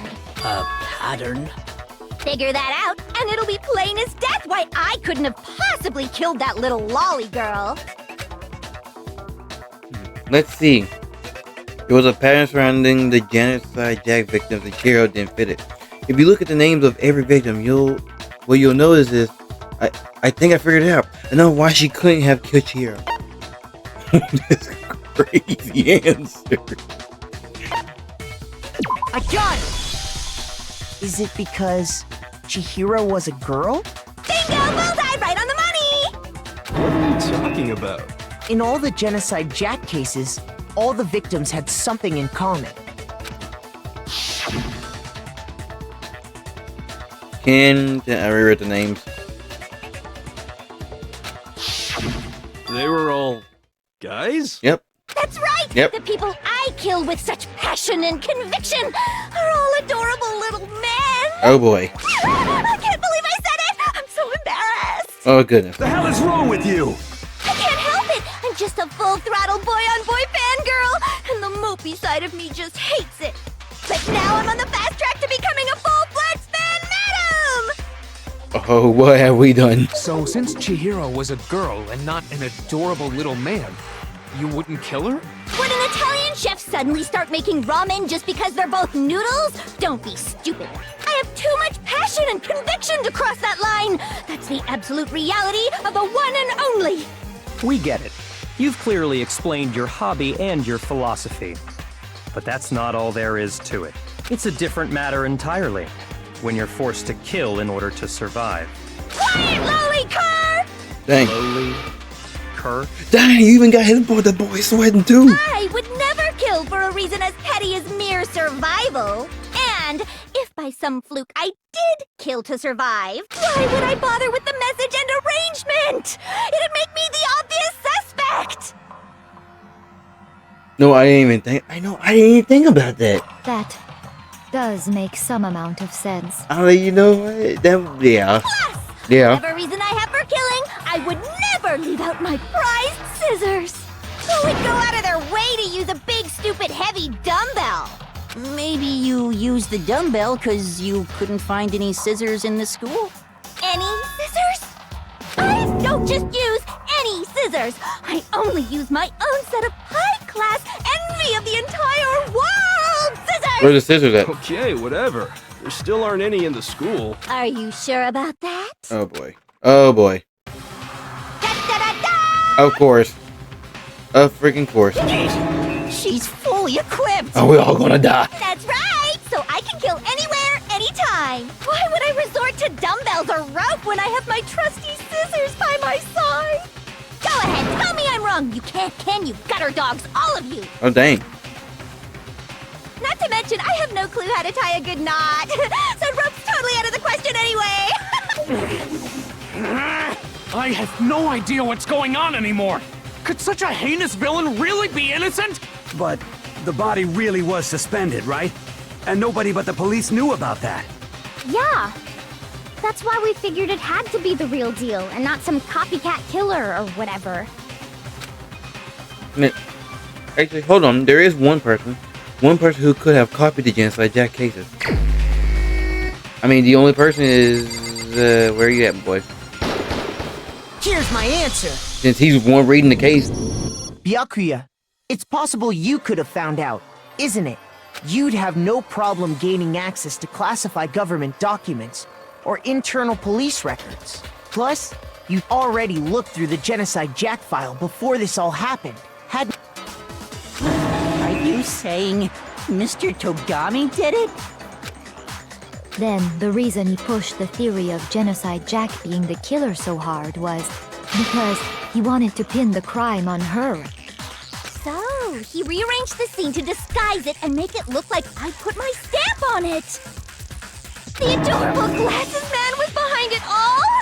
Oh, I'm on fire! Just don't kill him, please. Well, Byakuya, what's your response? I see. So now the suspicion falls on me. Then I must ask, when would you say I began acting suspicious? Surely you must have an answer. Looking back and thinking about it now, the way you were acting right before we discovered the body was a little strange. What happened? Oh, when he kept like pointing to different areas, he did it in the locker rooms. Just suspicious, very suspicious. Indeed, wouldn't you agree? Suspicious. It seems nobody searched the locker room. Let's over the girls' locker room. You wanted to go to the girls' locker room right away, right? But since you're a guy... I should have naturally thought of the boys' locker room first. Is that what you want to say? Yep. The victim was Chihiro, a girl. Hence why I said we should check the girls' locker room. Nah, bruh. Nothing strange about that, I'd say. On the contrary, there's something very strange. Okay then, what's so strange about it? Go ahead, share with the rest of the class. There was a clear contradiction in what back at Togami said, and they make it clear a new element had been added. Okay. True flashback. If you aim at a weak spot and hold down the left mouse button, then you'll memorize that weak spot. This memorized phrase will only be shot once as a single true bullet. If you shoot or change the true bullet, it will disappear from your true cylinder. However, you can use this flashback feature as many times as you can. If you don't seem to have the answer to a lie or a contradiction to your loaded true bullet, it might be wise to memorize a different weak spot to use on to make a case. When's the best time? Well, that's just okay. So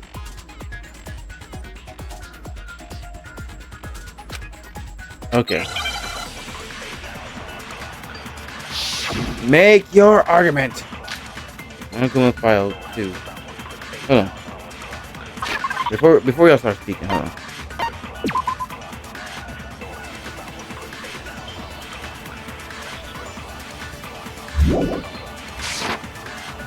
So you said Togami was acting kind of strange before he found the body? But he was acting weird. How? If you're presented with the opportunity to check out the girls' locker room, you absolutely take it. That's a natural reaction for any guy. But, I mean, shut up. The victim was Chihiro, who was a girl. So of course I would suggest we check the girls' locker room first. There was no time for pointless distractions. What's so strange about that? I wish you'd taken me with you. Oh, so there's only 2 arguments.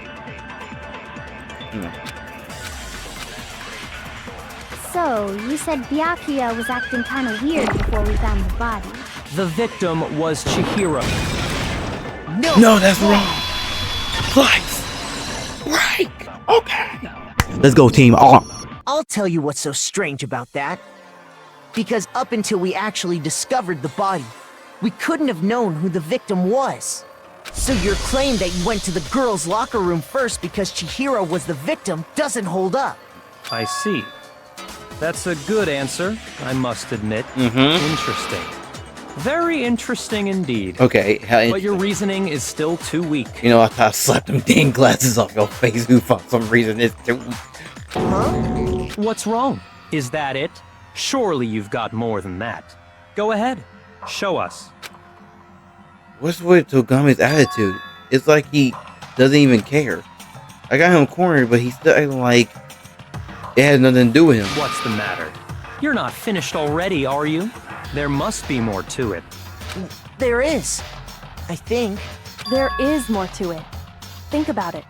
We just talked about the differences between this case Thank you, Kyoko. You saved my life. Jack incidents. The proof you're looking for is hidden in there. Oh? Proof that I'm the culprit, you mean? The difference between this case and other genocide Jack murders, the evidence that proves Togami is responsible is hidden in there. What could it be? You meant that little core thing in the library? This one, yeah. What? The difference between the cases?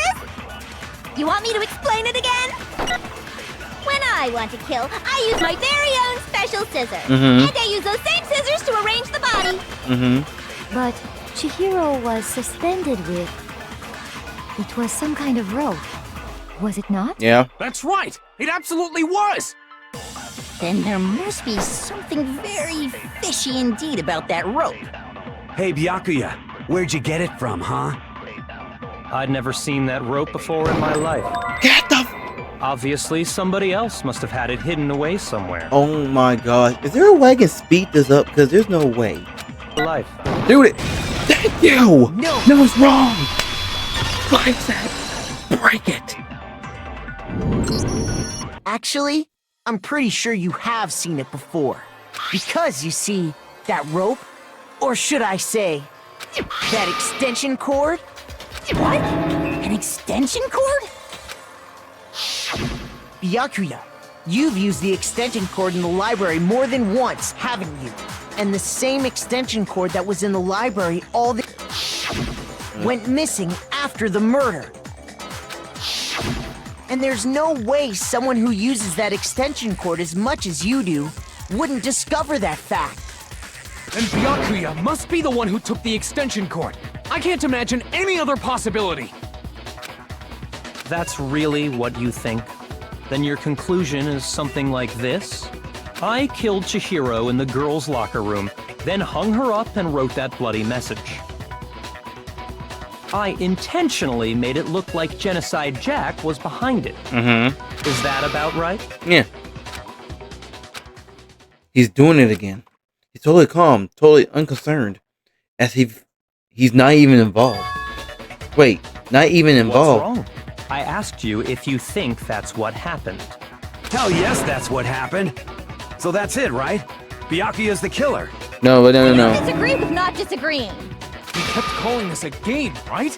So he'd be totally willing to do something like this to win. That'd be too not too familiar. That would be too what's the word I'm looking for? Too easy? Sorry, but could we hold on just a second? I think we need to talk about this a little more. Huh? Do we really need to? We've already decided who did it. I know, but still, there's something that's still bothering me. Is that right? And what, pray tell, is still bothering you? I killed her in the girls' locker room, then disguised my crime. Specifically, I dressed it up to make it look like it was the work of a homicidal psychopath. What about all that bothers you? Wait. What was that just now? Something's not right. Chihiro's body was definitely found in the girls' locker room. But does that mean... Can I really just say what Byakuya said? No, I don't think so. There's definitely something off about what he said. But what did he say? I wasn't even paying attention. I'm gonna be sure. Crap. What did he say? I don't know. I got it! The scene of the crime. Say you killed Chihiro in the girls' locker room, right? But are you sure about that? Isn't it possible that the murder took place somewhere else? How Oh, disappointing. because the room was switched, if I remember. What kind of question is that? Even in the world of disappointments, this is a true letdown. She was found dead in the girls' locker room. There is absolutely no question about that. How could the scene of the crime have been anywhere else? Well, I think it's entirely possible that she was killed somewhere else, then carried there later, along with the rest of the murder scene. The rest of the murder scene? So you didn't do it. That was awfully specific. Please tell me you have a reason for saying all of that. I believe I do. Hey Togami, did I just take you off guard? He's like, what the frick, bro? You didn't have to tell him all that. When the story suddenly moved to the crime scene, Togami, who'd been so confident all till now, maybe Togami never even realized the actual scene of the crime could have been somewhere else. Wow. Hey, don't just move on without permission. What do you mean she was killed somewhere else? Come on, Makoto. If there's any chance the murder took place somewhere else, let's see the proof. Everything that shows the murder took place somewhere else. There was something that was switched between the boys and the girls' locker room.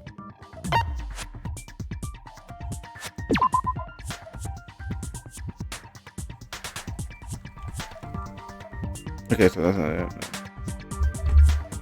No. I got it! Okay, I don't know why that took me a Proof whole that she was killed somewhere else is 4 minutes the to poster do that's hanging in each locker room. that. I'm gonna be straight on because I was mixing between the carpet because I know those were switched too. Your proof is some posters? What the frick? The poster in the girls' locker What the room frick? was a picture of a big-boobed supermodel. But don't you think that's kind of strange? I like how he's that description though. Why would the Big girls' boob. locker room have a poster like that? I bet those massive jugs of hers were totally fake! Oh goodness. Meanwhile, the boys' locker room had a poster of the super popular boy band Tornado. Again, that doesn't really seem to belong in a boys' locker room. True. So you're saying that maybe the posters were switched? And there's one other thing I noticed about the locker rooms. You know what I'm talking about, right, Sakura? You're referring to my protein coffee, aren't you? Yeah. Protein coffee? While I was in the girls' locker room earlier, I spilled some protein coffee on the carpet. But I noticed that after the murder, the stain had been totally scrubbed away. No, it's not that the stain was scrubbed away. It was moved.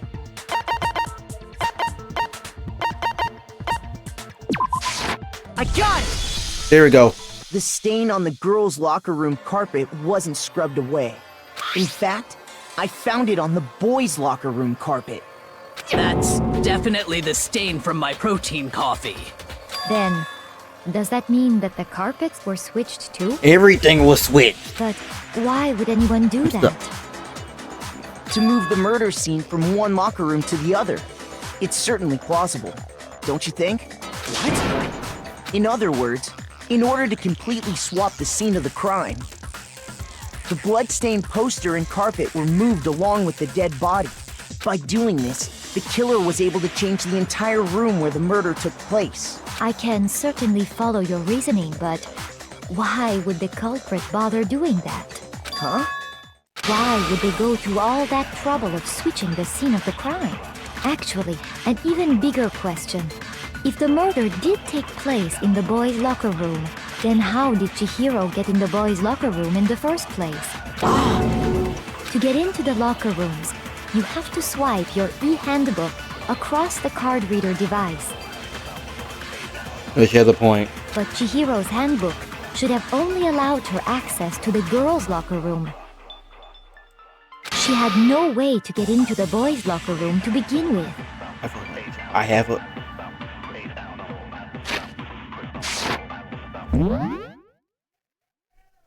Oh goodness, I think I know the answer.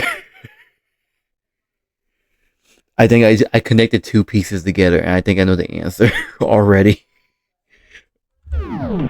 No, she did have a way, and I can tell you what it was. I highly doubt that. Shut up! I'm telling you, I know how she could have done it. Is he right? Could Chihiro really have gone into the boys' locker room somehow?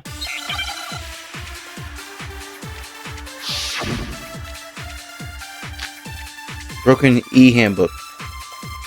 Is it really possible? Could Chihiro really have gotten into the boys' locker room somehow? Ah! I got it! She must have hacked her e-handbook! She was the ultimate programmer, after all. I'm sure that would have been no problem for her. No, I don't think that's it. Wait, I should... She used the thing that was in the main hall. Huh? What thing? I'm talking about Leon's handbook, of course. Here you go. No, that's wrong! Slice it! Right! I'm gonna hit my hand on this mic one day. I'm gonna say that right now. I don't think Chihiro used Leon's handbook. Why not? Because Leon's handbook was broken. Oh. Well, then, yeah, I guess that'd be pretty impossible, huh? I am struck silent by how quickly you gave up. Plus, isn't there a regulation against using someone else's handbook? Actually, the rule states that loaning your handbook is prohibited. It says nothing about borrowing one. In other words, you could borrow a dead person's handbook all you want, and you'd be safe. Yup. Hit the nail square on the noggin. Of course, if it were broken, that wouldn't make any sense anyway. So then, she must have hacked hers, like I said. She used her No. ultimate programmer skills and— You can't do that. Psst. You can't fix an e-handbook. The instant you open one up, a security buzzer starts blaring.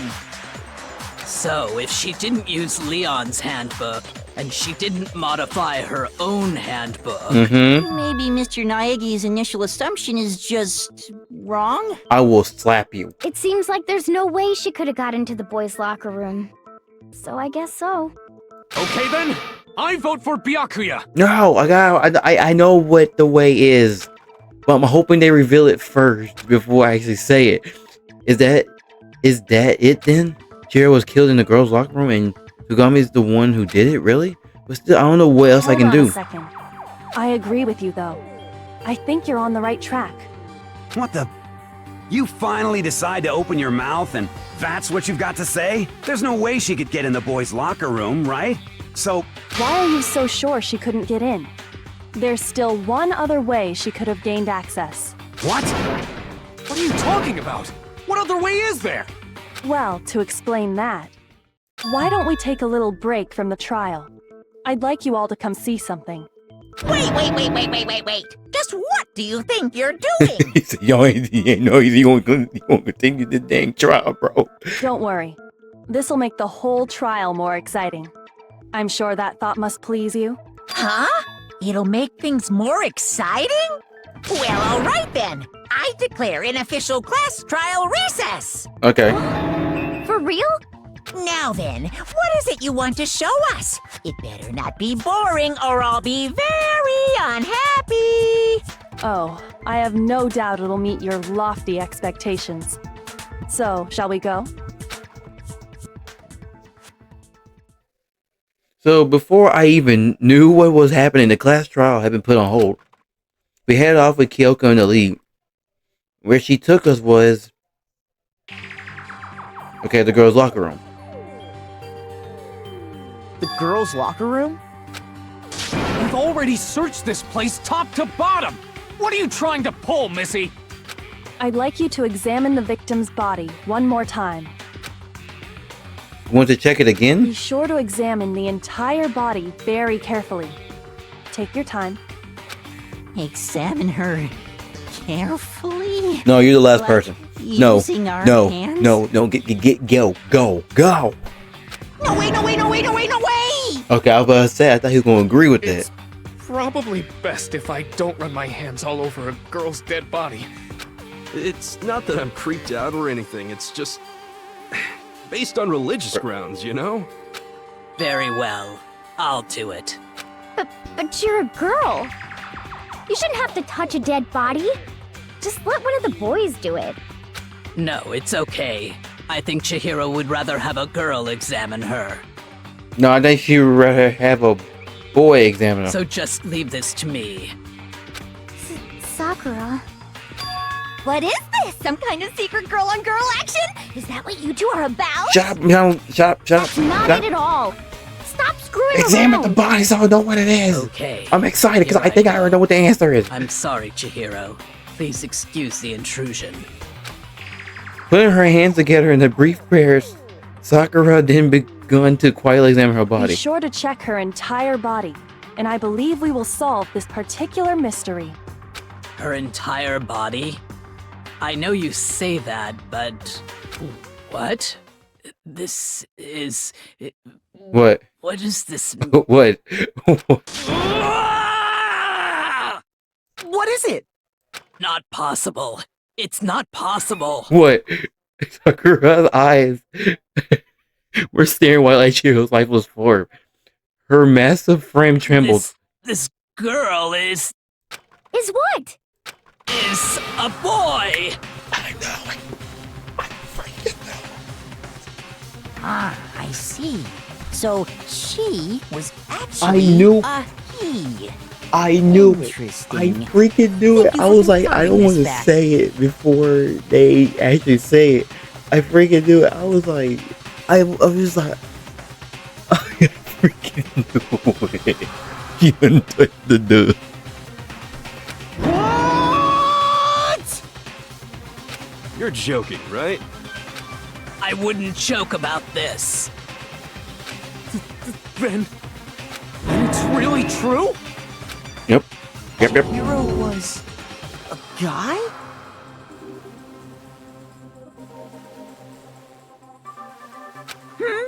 Oh, what? You guys didn't know? Heck, I knew that right off the bat. Chihiro Fujisaki was totally a guy. He was a cross-dresser? Oh, I'm really on fire! I wish I had killed him! Oh, dang, crap. So that's what Kyoko wanted to show everyone, huh? Interesting. Yep. Yes, that certainly does make things much more exciting. Now let's ride this wave of excitement back to the courtroom and get back to the trial. Ahem. I do apologize for keeping you waiting. Now then, let's resume the class trial. Okay. We've all just learned of the shocking revelation that Chihiro was actually a boy. Let's pick up from there. Yes, well, I don't know his reason for hiding it, but the fact is, Chihiro was not a girl, but a boy. Mm-hmm. So that means the killers are actually boys. To think Chihiro was actually a guy. The thought that had never crossed my mind. Because the victim was male, he would have had no problem gaining access to the boys' locker room. Assuming his handbook did, in fact, list his gender as male, then yes, that would be true. Of course his handbook said he was a boy. He dressed like a girl, but he was a boy through and through. So then, there should be no issue with Makoto's initial assertion. The victim was killed in the boys' locker room, and was then later moved to the girls' locker room, and the killer could have easily used Sayaka or Junko's handbook to get into the girls' locker room. So Chihiro really was killed in the boys' locker room? Yes. I still don't understand the motive for moving the body, but yes, that does seem plausible. Well, I must admit, I did find it rather odd. I knew he felt a little off. There was a certain incongruity to his female body. What you mean by that? Wait, what you mean by that, bro? You looking at somewhere? This is the most titillating situation! So now everything has been connected. All the mysteries have finally become clear. Okay, well, connected or clear or whatever. We still think you're the killer, remember? Very interesting. This has become very interesting indeed. But I thought we established he wasn't, though. Since he was surprised. He's off in his own little world. What about you, Makoto? After everything we've learned, Do you still think Byakuya's the killer? No. Well, without a doubt, Byakuya is the one that made Chihiro's death look like Genocide Jack did it. But I think he might not actually be the killer after all. What? But aren't you the one who accused him in the first place? Yeah. I have a reason. Shut up. He just seems to be too easygoing about all this. Like he's enjoying us solving the mystery. The way he's acting, it makes it seem like it doesn't have anything to do with him. And you think that might be because it doesn't have anything to do with him? Plus, the evidence he left behind was a little too... how can I put it? Overt.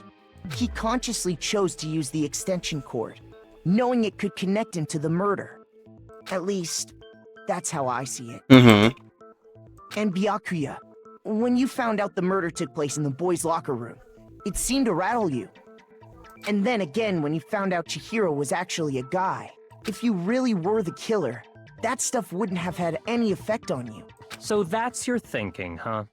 Well, it bothers me that you don't have more concrete reasons, but it's fine. I guess I'll mark it as correct for the time being. Boy, you accept this, dub. Mark it as correct? He's right. I am not the culprit. I just happened to come across the corpse in the girls' locker room and decided to alter it. Dude, that's dark though. Are you fucking with us right now? No, I am not effing with you right now. I'm telling you the truth. You know what? I like how he said effing. I'm not effing. Well, I find it very hard to believe. Go ahead. Find it very hard to believe. You're free to be executed along with the rest of us. If you're really telling the truth, then why? Why do you do that to his body? My reasons hardly matter right now. Uncovering the culprit is much more important, wouldn't you say? Now then, if it wasn't me, who was it? Well, I don't think I can say for sure without talking about it a little more. They're seriously gonna keep going? We're all good, aren't we? I thought it was clear Byakuya did it. No! No, I'm with Makoto. If there's any doubt whatsoever, we need to explore every possibility. Because if we're wrong, we all die here. That's true. Very well then. I'm with you too. Damn straight. Count me in. Do you not have a mind of your own? If you don't shut up. Of course I do. What am I, an ant or something? Anyway, let's discuss this all as a group one more time. We still have time to make our decision. That's very true. Our lives are all on the line. Excellent. Then shall we resume our game of hide and seek? But if Togami didn't do it, then who's the real killer? Who murdered Chihiro? I'll keep wanting to say Cheerio. There's one thing we can be sure that we know about the killer. The killer was able to gain answer to the real murder scene, which means the killer was a guy. Since the crime scene was the boys' locker room, you would need a boys' handbook to get in. Since Leon's handbook is apparently broken, the killer would have had to use their own. In other words, it had to been a guy. But that's still not enough. I need to find some more clues.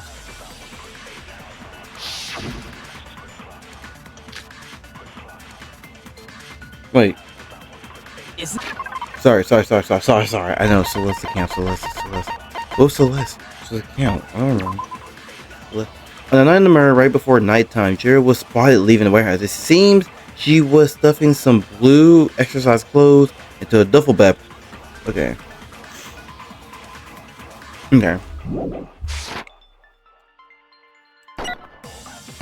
Wait, that...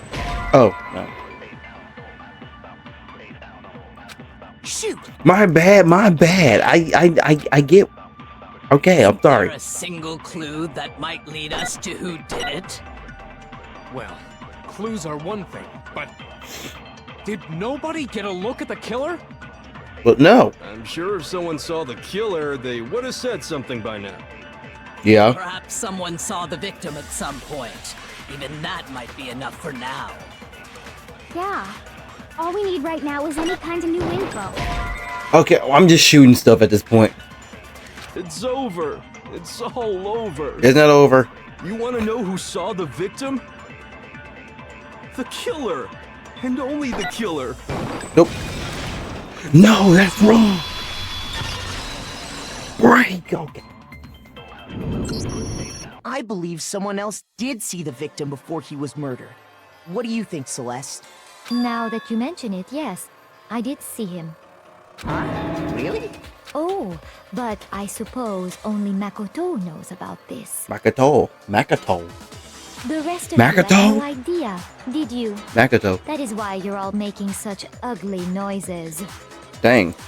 Whatever! Just hurry up and tell us! It was last night, right before nighttime. I saw Chihiro in the dormitory warehouse. I saw him stuffing a track jacket into a duffel bag. And then, I assume, he headed off to exercise. A track jacket and a duffel bag? But we didn't find anything like that at the murder scene. It seems likely that the culprit destroyed them to get rid of any evidence. And that is when he said something that struck me as rather odd.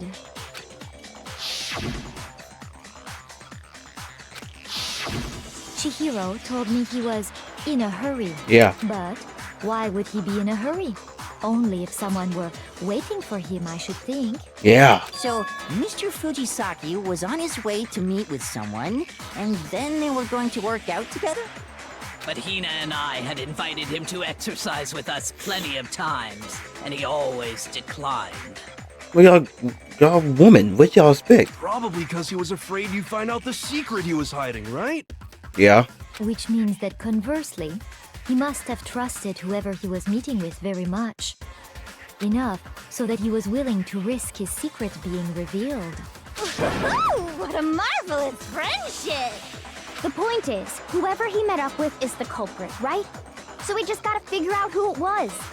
But knowing what we know, I can't even guess. No. You already have what you need to make the connection. Huh?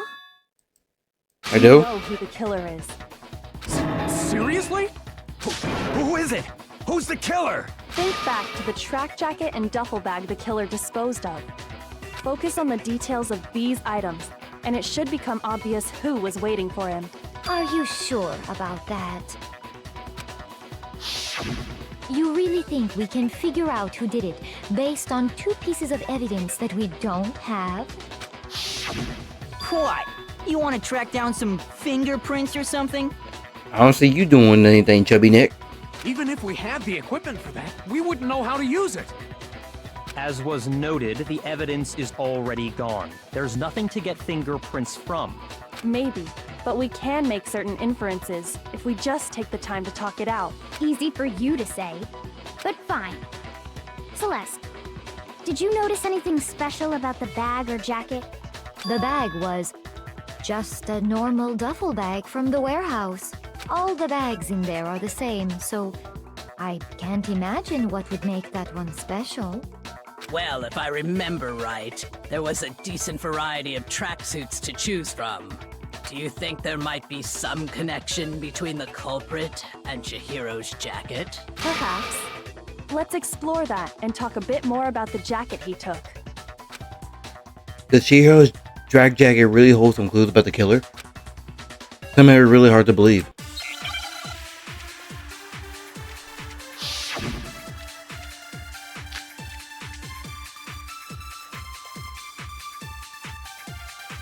First of all, we know where Chihiro was headed.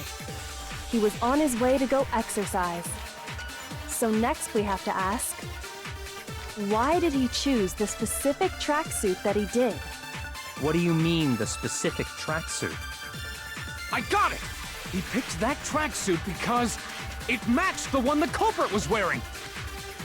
So, what you're saying is, the killer was wearing the same blue tracksuit as him? What did you say? My tracksuit is black. I don't even have a tracksuit. 'Cause exercising sucks.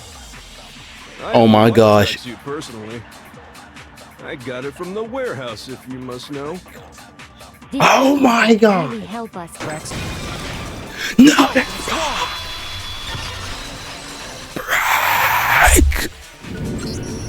Hold on a second, Mondo. What did you just say? Huh? What'd I say? Bro, you slipped up. You slipped up, my guy. When Celeste testified a few minutes ago, she said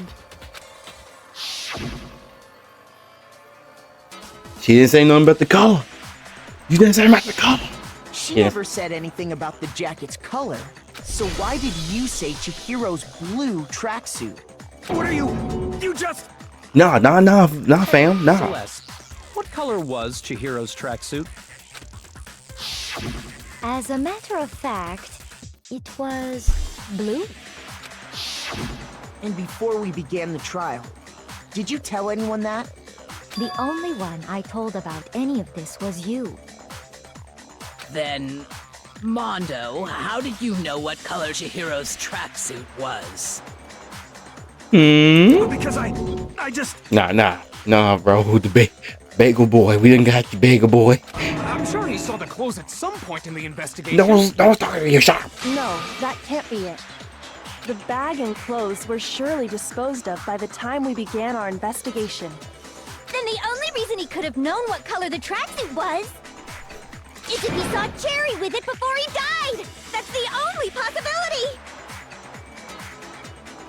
At least respect his name. My gosh. Cherry? Are you talking about Chihiro? So, how about it? Did you see the tracksuit or didn't you? Just by chance. I just happened to see it last night. He walked past me, and he was carrying the tracksuit in his hands.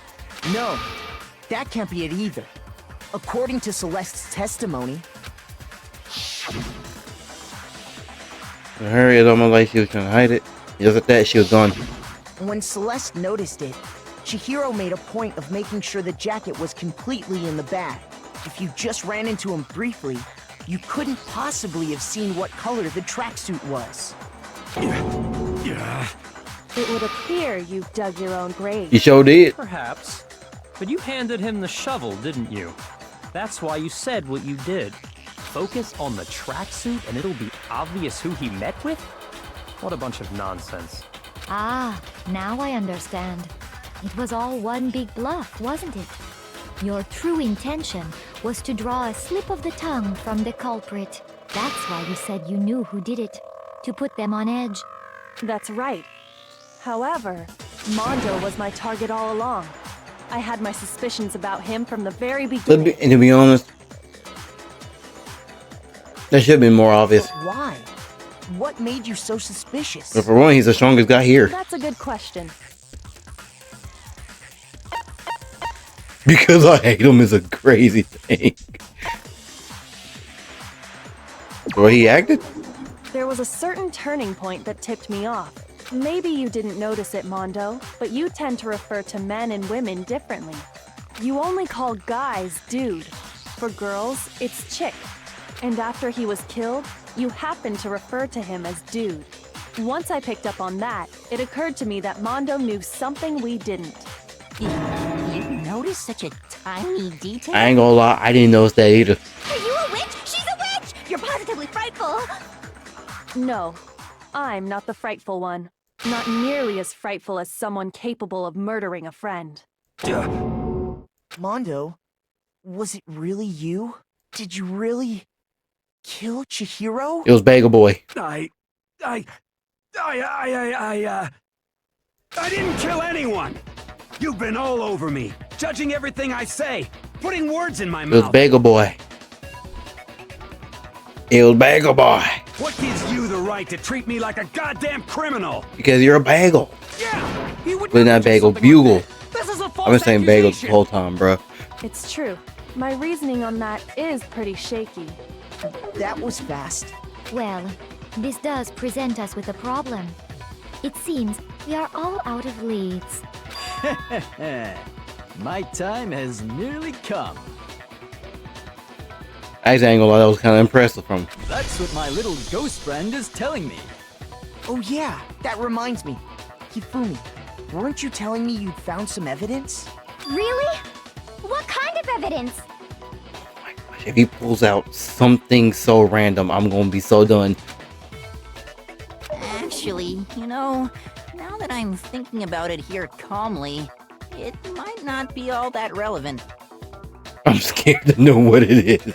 Jeez, does your confidence just get up and walk away? It's fine, man. Just tell us. If you really insist. Show us what it is. Here it is. What do you have there? It happens to be an e-handbook. I found it laying on the ground, so I scooped it up. You found it on the ground, right? Then it must belong to... It belongs to Mondo, doesn't it? Huh, but I have mine. Then who? Shoot! My bad. No, did I say Mondo? I got it! Did I say, why did I say Mondo? We know Chihiro's handbook was missing from the scene of the crime, right? For a fact. For a fact indeed. I was totally sure I'd found it. Then it must hold some clue about the culprit, right? Well, that's what I was hoping. But it's busted. It won't even turn on. I imagine the culprit broke it to get rid of any evidence after the murder. That's odd. I didn't think the handbooks were quite so fragile. You're right. They're not. They're totally waterproof and shock resistant. It would take an awful lot to break one. Ow, I didn't pull the hair on my thing. I just got hurt. And yet, this one does appear to be broken, as is Leon's, sitting useless in the main hall. For all your confidence, that is a remarkably high failure rate. Do you think there might be some kind of mystery I know in what there it is. somewhere? That part, I know what it is. I know what it is already. How precisely did the handbooks get broken? Heat. I already know how to broke. We're by not hacking it, exploiting a bug by hitting its weak point. I got it!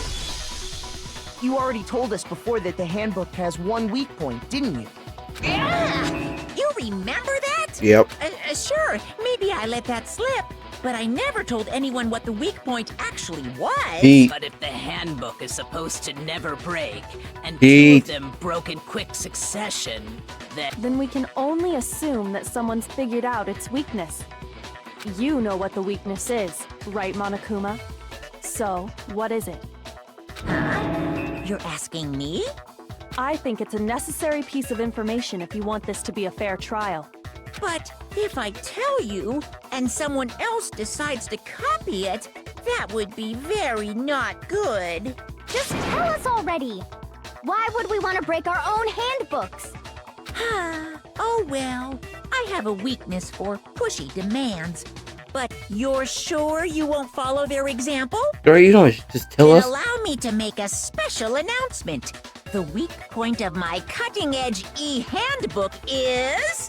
when it's exposed to high temperatures for too long, it will suddenly melt down and totally break! What did I tell you? What did I tell you? Flippin' knew it! Hey, man. I'm telling you, man. This attorney's getting it. You knew it? Yeah, because I found the handbook laying on the floor of the sauna. Okay, no wonder I couldn't find it. You got it. The temperature in the sauna can reach over 200 degrees. Strange how you don't get burnt, huh? Here's the point. It's because as your sweat evaporates, it creates a cooling layer of air around your skin. If the hot air of the sauna were somehow pushed directly onto your skin, you'd definitely get fried. I like how he's giving me a whole lecture about this. That layer of air would get blown away. That's why you may feel a burning when you move around. So when you're in a sauna, make sure to keep nice and still. Interesting. I learned one new fact today. That's not the point. That is a mere trifling speck of knowledge. Anyway, if you found the victim's handbook in the sauna, then the killer must have been purposely trying to raise its temperature in order to break it. meaning the culprit somehow knew its weakness. Which would be Mondo. How'd they find out? Monokuma said he didn't tell anyone, right? Indeed.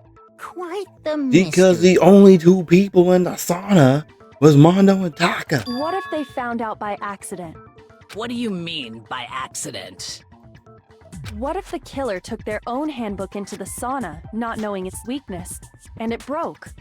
They'd realize it was broken, of course, and it wouldn't be hard to figure out why. And once they had Chihiro's handbook, they knew they had an easy way to dispose of it. I won't say it's not possible, but who would have done something like that?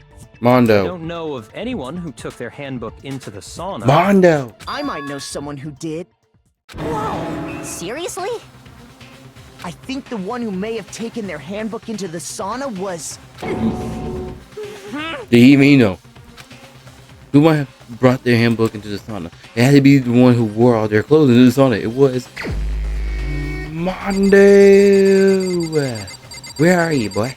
Here, Mondo. Here's my answer. Mondo, your handbook got broken in the sauna, didn't it? What? Why? Why do you keep accusing him? Because you're the only one in the sauna. Mondo and Taka had an endurance contest in the sauna not too long ago, remember? And for the contest, Mondo just so happened to keep his school uniform on. But little did he realize, he'd also left his handbook in one of his uniform pockets. And when it was all over, Mondo discovered that taking your handbook into the sauna could easily destroy it. No, wait, hold on. You've got it all wrong. He would never kill. I don't accept this. Show me the proof. The actual solid proof. I mean, I don't want to believe it either, but I found something that proves it beyond a shadow of a doubt. Oh, we have another argument? Okay. Oh boy, right. Oh goodness. Let's test Makoto's assertion. If what he says is correct, then Mondo, you broke your own handbook. In other words, if Mondo's handbook is actually broken, then that proves that what Makoto said is right. Well, my goddamn handbook works just fine. No. No, that's wrong. Right. Okay. Mondo, the handbook you have right now, is it really yours? The fuck is that supposed to mean? The broken handbook that was in the main hall. Isn't that one actually yours? What the heck are you talking about? What I mean is, I think Mondo swapped his handbook out for one that actually works. I think he took Leon's handbook and replaced it with his own. After all, Monokuma said himself that Leon's handbook never should have broken. That's right! The punishment it suffered wasn't nearly enough to destroy it. So then, the broken handbook in the main hall is actually Mondo's. Which Yeah. would mean that the handbook Mondo has right now is actually Leon's, yes? But doesn't that violate the school regulation that says loaning out your handbook is prohibited? No. Well, here's how I look at it. There is a rule about loaning your handbook to another student, but if they're dead, they're not a student. It's kind of a gray area, I admit. But no worries. If anything, it just makes things more interesting. I see. As such, I decree that exchanging handbooks with a corpse is not a violation of the rules. Well, Mondo, if I'm wrong about this, you're welcome to say so. I'm happy to admit I made a mistake, but... Son of a bitch. What's wrong, bro? Come on, tell him he's wrong. You are wrong. You have to be wrong. Everything you just said is wrong. You made it all up. No, I didn't. Okay, then why don't we look back on this case one more time, from the beginning? Yes. That way, everything will become clear, and we'll all see if I was right or wrong. All right, closing arguments. Let's go.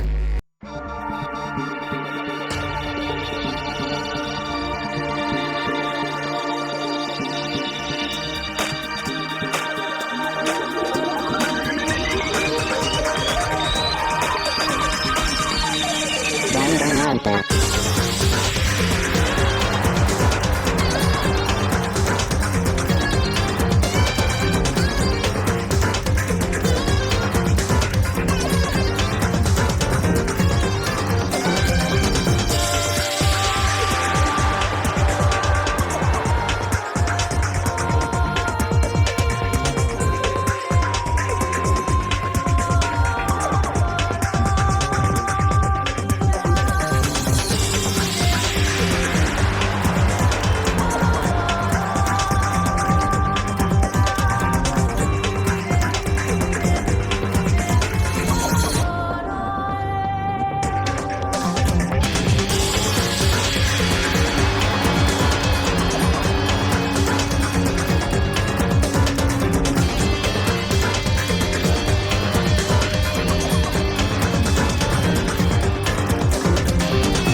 There we go. happened?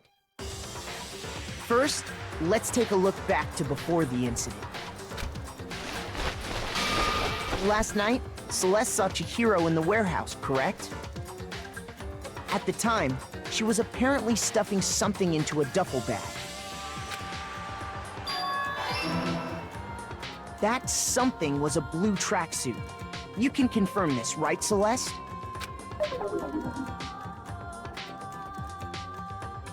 With bag in hand, Chihiro headed out, even though it was officially nighttime. She made her way to the locker room, specifically the boys' locker room. But how could the victim, who was apparently a girl, access the boys' locker room? Simple, because she was really a he, which is why he was able to use his own e-handbook to gain entrance to the boys' locker room.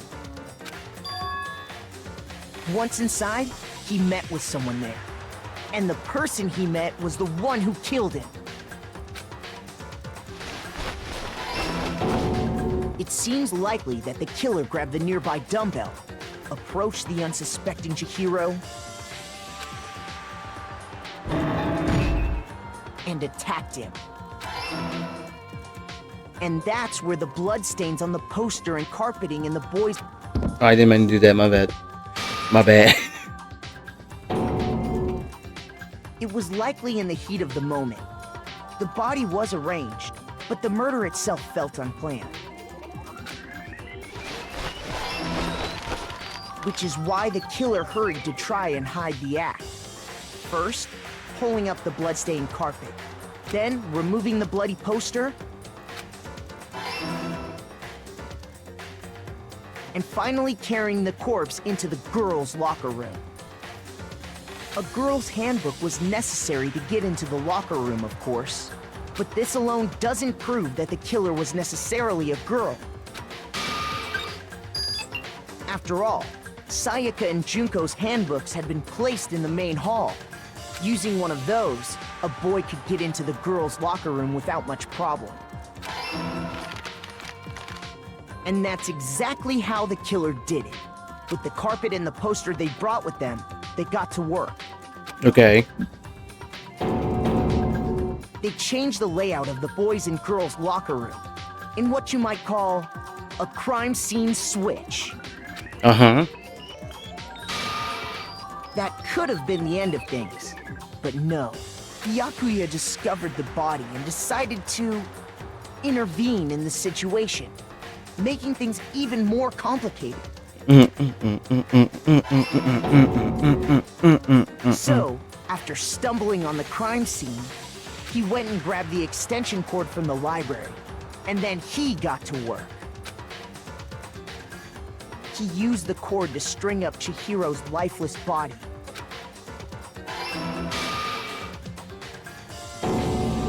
Then, using the victim's own blood, he left a grisly message there at the scene of the crime.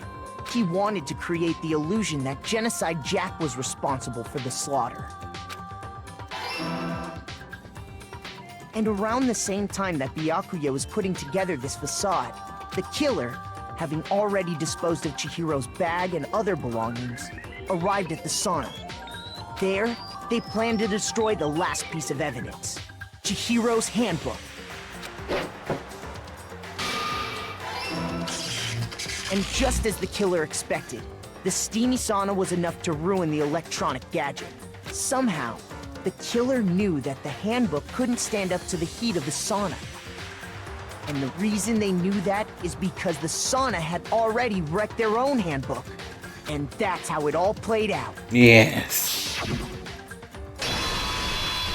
Excellent. That's right, Mondo Owada. The ultimate bike. Get your gang leader. Perfect. Wait. No. This can't be right. Where's your evidence? Yeah. Where's your evidence? You need evidence. You need proof. Well, here we go. Without any proof, you can't pin any of this on him. Evidence that Mondo is the killer, that already revealed itself early in the trial. If I can somehow show where Mondo's handbook is right now, Once I do that, everything will become clear. Oh, ooh, what? Fever time and nega time. What did you say? During a bullet time battle, if you press the space key, fever time will activate. Ooh. At this point, if you push the buttons at random, you won't miss. So you can press whenever you... Oh. But this only lasts until the focus gauge runs out, so... That's not... Of course, it shouldn't be fair if you only access special time, right? We paired something called nega time that your opponent can use. The opponent... Oh gosh. If the opponent activates nega time during bullet time battle, your tempo marker will disappear, making it quite a bit tougher to hit the buttons in rhythm. If you were to activate fever time at this point... No, never mind. I'm sure nothing would happen. I don't know what I was worried about. Surprisingly, if your action is set to gentle, the opponent won't use nega time. I feel like they're saying something about that word. The moment of truth. Show me some evidence. You're wrong. I won't listen. I refute you. False. Show me some evidence. I won't listen. False. I refuse to vote. Nah. Show me some evidence. You're wrong. I won't listen. I refute you. False. Show me some evidence. I won't listen. False. You're corrupt. Had to get that. Oh gosh. Show me some evidence. But any proof you can't pin any of this on him? Yes, you can. Prove it.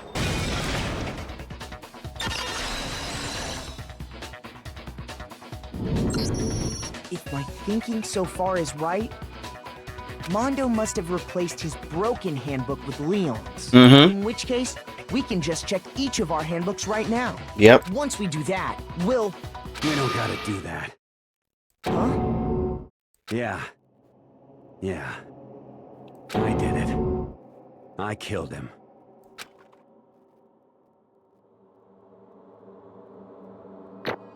Okay.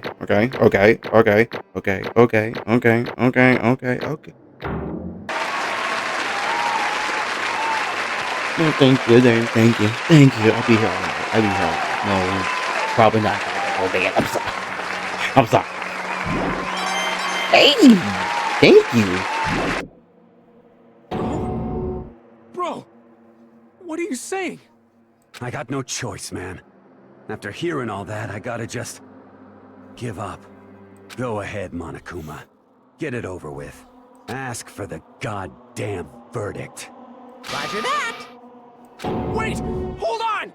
No waiting! No holding on! Time for the moment we've all been waiting for! Grab your lever and give it a yank! Who will you elect as the Blackened this time around? Will you make the right choice or the dreadfully wrong one? What's it gonna be? What's it gonna be?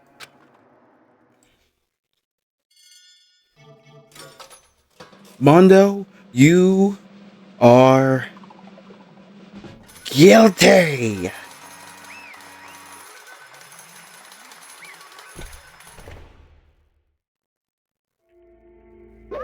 What? Uh-oh, this time it looks like you got it right again. Yes, this is so. The black that killed Chihiro was Mondo. In case you're wondering, the vote was not unanimous. Taka chose the wrong answer. You're trending very close to the danger zone, Mr. Taka. You need to be more careful. I refuse to believe it. There's no way he would kill someone. Sorry. Why are you apologizing? Why? Why? When did you do it? Now then. It looks like Mondo taking a silence. So allow me to explain on his behalf. Actually... The story of murder this time is the sad story of two men. Oh, but for anyone who doesn't really want to hear it, you can hit the control key to fast forward the text. Crazy fourth wall, man. Anyway, there was once a young boy, and his name was Chihiro. He had an extreme inferiority complex regarding his own lack of strength.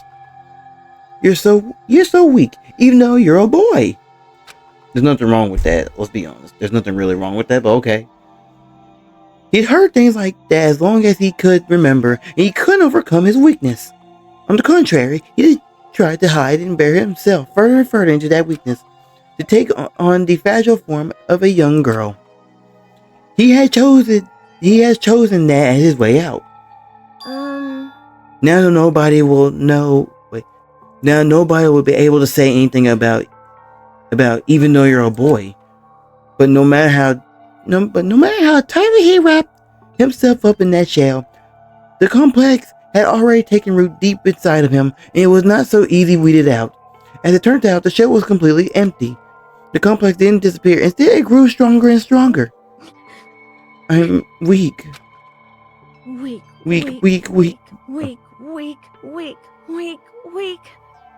Oh my. Once the killing game has begun here at the school, he had no choice but to accept this fact. After all, this world's survival of the fittest. If not strong, you don't survive. And then the lovely hateful Monokuma announced the revealing of the embarrassing secret. Which of course includes Chihiro's embarrassing secret, which I was more than willing to develop. I don't know what that word is. Even though he dresses like a girl, Chihiro is actually a boy. Hey, Then that's when something Chihiro couldn't let anyone find out, no matter the cost. If that was revealed, it would be the end.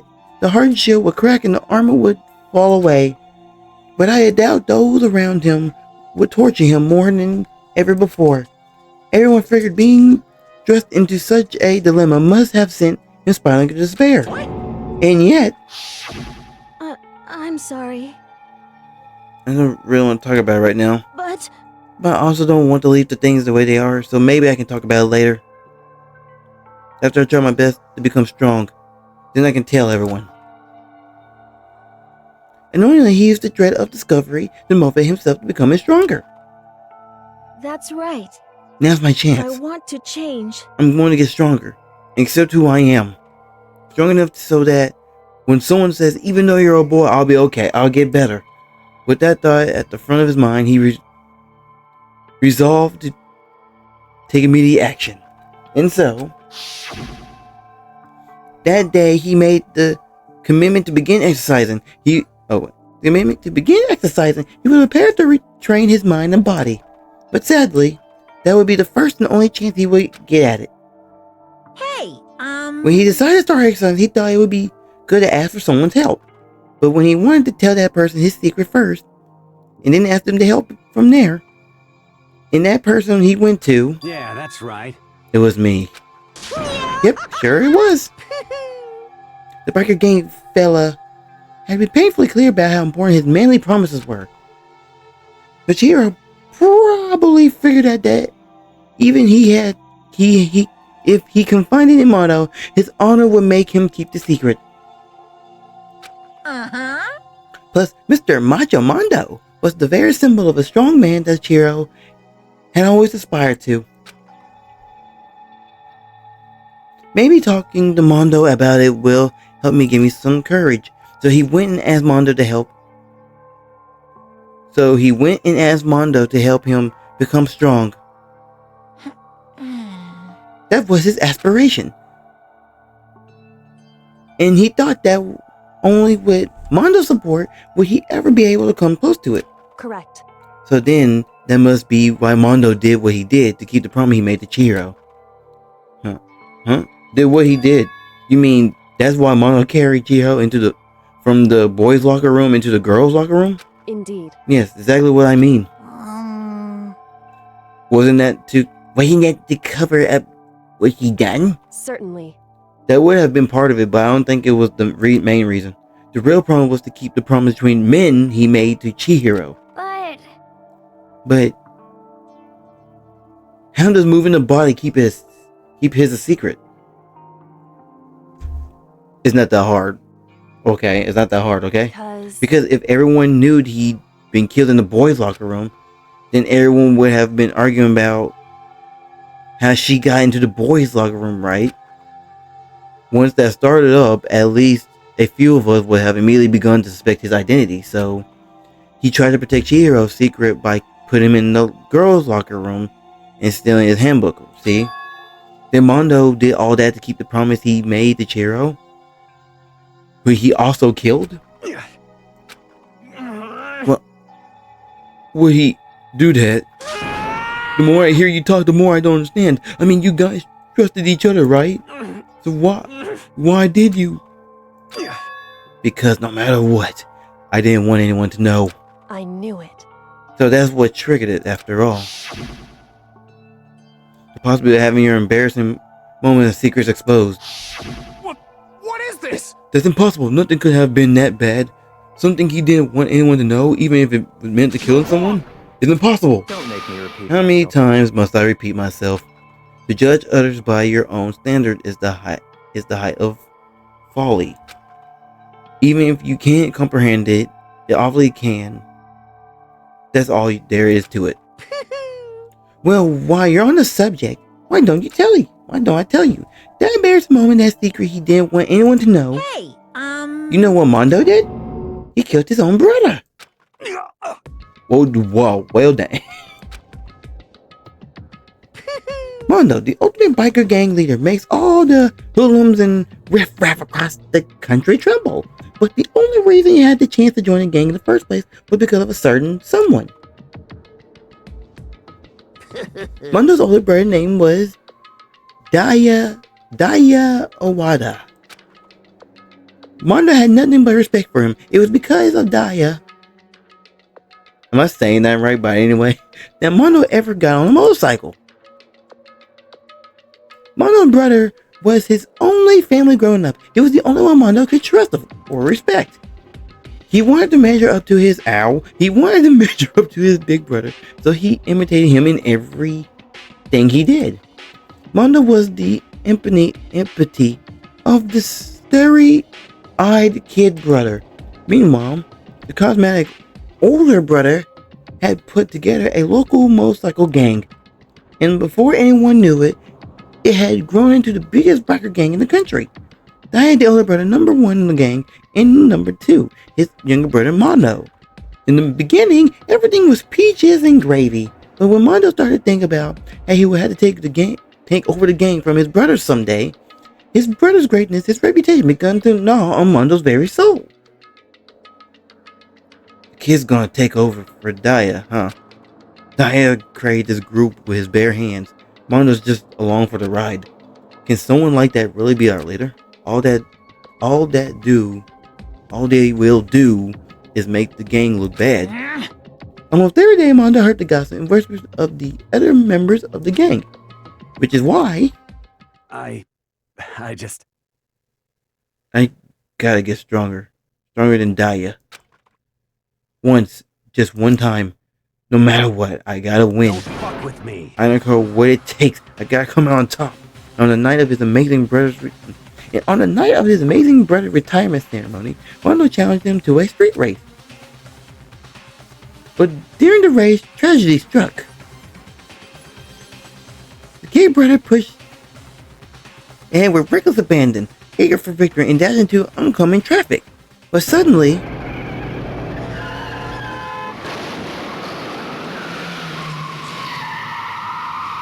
oh wow. Dang, dude. Laying in his kid brother's arm, the older brother delivered his final words. My bad, kid. I messed up. Sorry. Of course he knew it was his brother's fault, but Daya never blamed him for what happened. Hey kid, the rest is up to you. No matter what, you gotta keep the game together. Cause it's the team you and me put together. It's a promise between men. He decided to hide the truth of what happened from everyone else in the gang. In order to keep the gang together and keep the promise to his brother, he could never admit to anyone that it was his own weakness that had caused the accident. And as a result, the team was made even stronger under the banner of the kid who bested his big brother. Daya was gonna lose to this kid's brother, so he got stupid and got himself killed. That becomes the explanation of what happened. Mondo's lie became the truth. Oh my gosh. He wanted to lead the team so bad he was willing to tell all kinds of lies about his brother. I'm strong. Strong. And yet, as soon as our killing game begun, he realized no matter how tough he pretended to be, he was just another weakling that could die in an instant. And then the lovely, hateful Monokuma announced the revealing of the unveiling secret. At that point, it was clear I would have no problem sharing light on his secret. Mondo killed his own older brother. No matter what, I couldn't let the other gang members find out. If that happened, everyone would have been ruined. Everything me and my brother had worked to create would have been destroyed. His death, all the guilt I've been carrying around, it all would have been for nothing. So that's why Mondo, after I saw what Monokuma had on me, my head filled up with a kind of fuzzy uneasiness and just started swirling around. I never felt anything like it before. I didn't know what to do about it. I wasn't sure what to think or say, but after a while, that fuzzy uneasiness turned itself into a rock-hard lump of anxiety way down in my stomach. And it was right around then that Chihiro asked me to start working out with him. And right there, he told me a secret. Seriously? Gosh. I'm sorry. Yeah, I'm sorry I lied to you. But why? Why now? Why are you telling me this all of a sudden? Cause, I mean, you kept that secret all this time, right? If anyone find out, you would... But... You're right, but... I want to change. I wrapped myself in lies. I'm weak. I want to destroy that version of me forever. His words were like a knife in my gut. I feel like he was exposing the lie I've been living myself. I have to change. I don't want to be weak anymore. You're so strong, it can't hurt you, right? Whatever secret Monokuma might tell us. You piece of... So what? You're saying I should just say it? What? You're saying if I really am, I should just be able to tell everyone my secret? Huh? I was jealous. I was jealous of Chihiro's strength. He had the strength to face his own weakness, to try and overcome it. It was the kind of strength I've never had. So I was jealous of him, and that jealousy broke me. What? Are you making fun of me? I'm strong. Are you freaking with me right now? No. I'm not making fun of you. You really are strong, Mondo. I feel like I could hear something starting to creak. Something inside my head. What did he want to do? What did he want me to do? What was I supposed to do? Was I supposed to sit back, let my secret get revealed and ruin everything? What's wrong? Why did you have to tell me all that? Are you trying to rub my failure in my face? I just wanted to... I just really admire you. Admire your strength. Yeah, that's right. I am strong. I'm strong. Strong. Stronger than you. You son of a... And stronger than Daya. I don't remember anything after that. When I woke up again, I was lying in my feet, covered in blood. I had the dumbbell in my hand. I was just staring at him down on the ground. Hey. I killed him. I killed Chihiro. Okay, he said it for me, okay. Even after all this time, I'm still just as weak as I've always been. And thanks to that, I did something I can never take back. Mondo. He was normally so aggressive, so angry. He hit that weak side away from everyone. That was his secret. A weakness like that lived in a heart like his, and it turned him cold-blooded. Gosh dang it. Look at him. You see, you're all just like him. For a secret from the past, for a memory.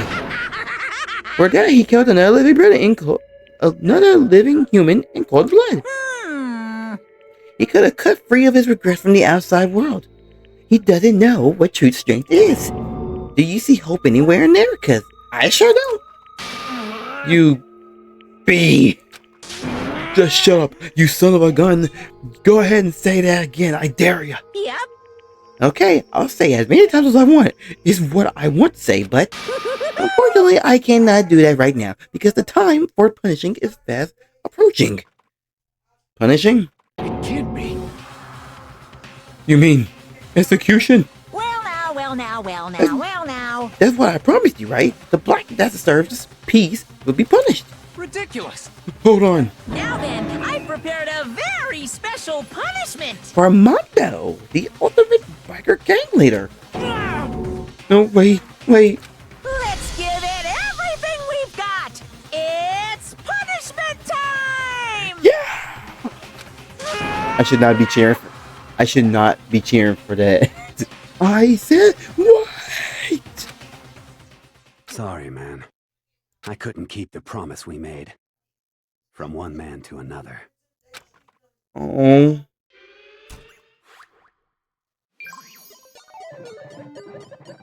Mondo has been found guilty. Time for the punishment.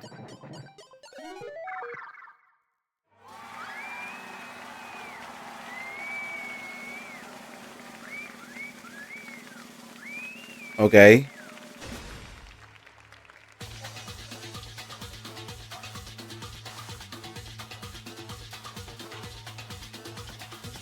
I like how he got the same hairdo too.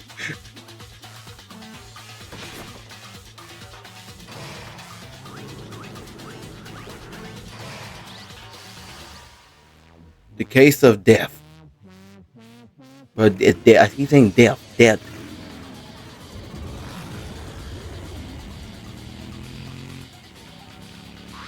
Now he launched up the seat.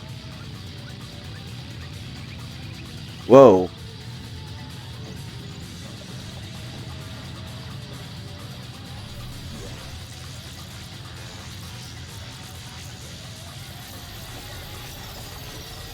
Oh my goodness gracious.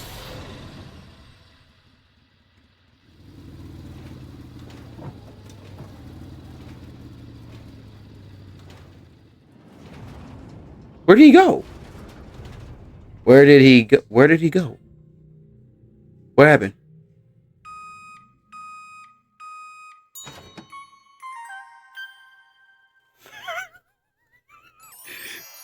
I don't want him in my pancakes.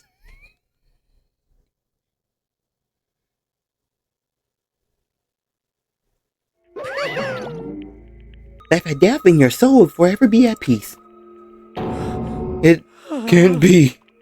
My brother. Another murder and another execution.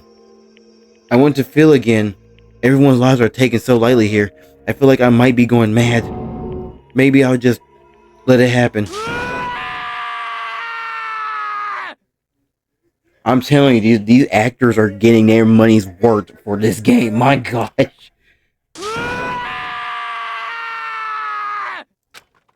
As Taka's sad, oh, I spit it. As Taka's sad screams invaded our skulls, we were forced to realize once again. But of course, he had to. What a disappointment.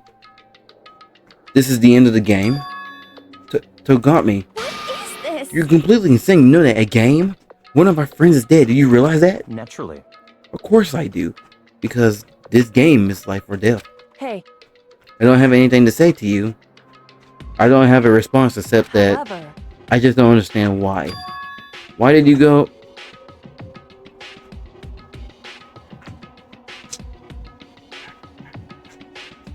You know, my dog is just scratching the floor right now and he's just going crazy with it for some reason. I think he's mad because my cousin done got a dog Now I think he's just mad at me now. He's scratching the rug. Why did you go out of the way to disguise Mondo's crime? What? Why? It isn't obvious because it made things more interesting. His voice was so calm, emotionless, like the voice of death. It chilled me to the bone. Last night, when the murder took place, I was in the library as usual. Honestly. So you ignored the nighttime rule too. That rule never mattered to me. I don't recall agreeing to it. There is nothing to be done. Well, I don't particularly care. Please continue. That night grew late, and I decided to return to my room, which is when I stumbled upon him.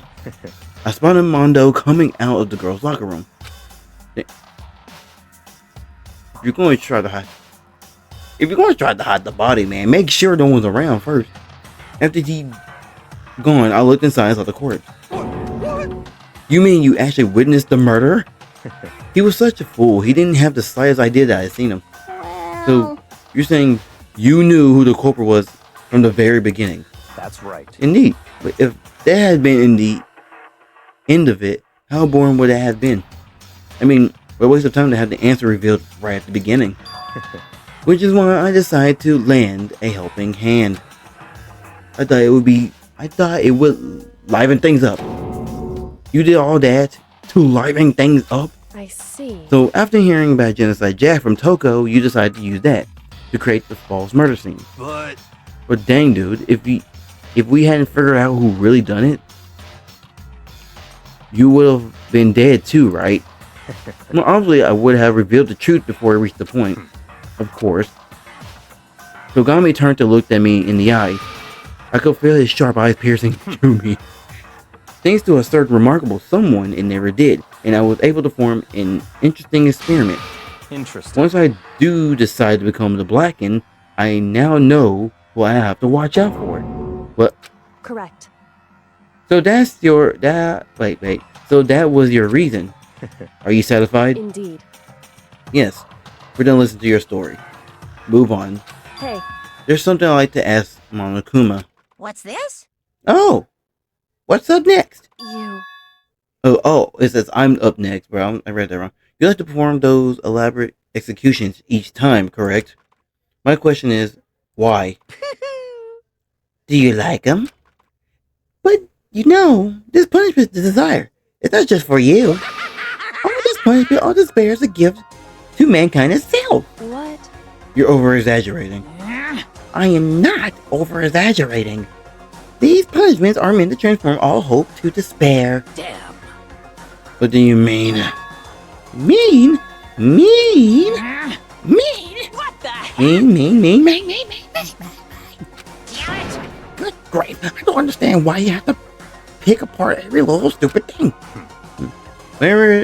Whatever. It doesn't matter. In the end, I'm going to stand alone as the victor. And then everything will be revealed to me. Ooh. The noble son of a noble family. Truly, you understand me. I think this is the start of a terrifying friendship. That's enough. Shut up. I would never stoop to the level of a child criminal like you. Let me just say this. After I've achieved complete victory, you're up next. I'm going to find you and kill you. Understand? In the name of my family. For which victory is a foregone conclusion. You're getting all riled up. Oh, so cool. It's like you're the main character of a video game or something. No trash mouth for you. I swear, whatever it takes, I will kill you. Temper. Sounds like someone needs a nap.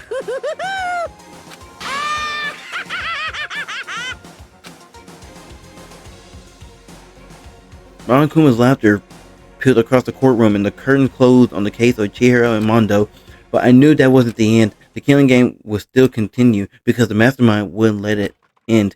For those of us who were still alive, our worst fear and despair kept on multiplying.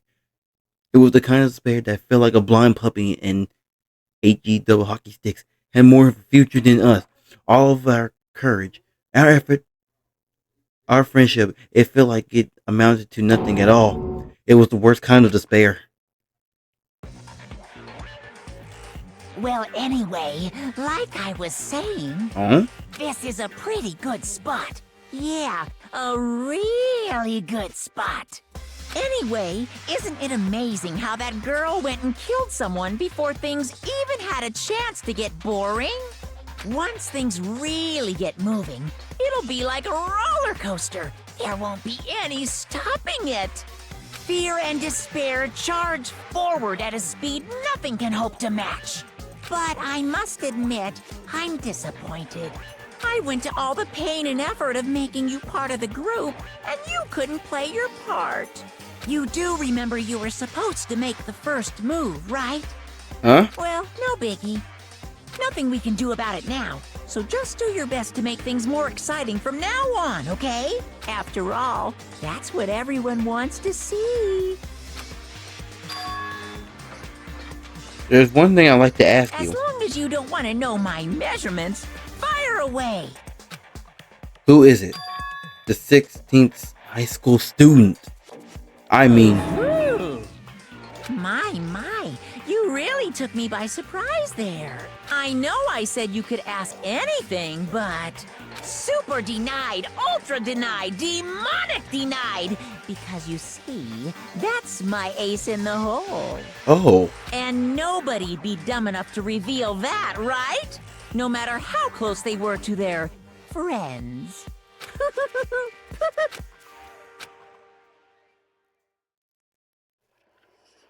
Chapter 2. The end. Yeah, we did that. Dang, we're down to 10 students. Crazy. To be continued in the next chapter. You received a crazy diamond present. Wowzers! Alright, Bomber Roll, everybody. I hope you enjoyed the video. In the next video, we'll be heading to chapter 3, baby. And there's going to be some of that more killing game action and some more detective work and some more class trials. But don't hit that like button, hit that bell, and I'll see you on the next video. Bye bye.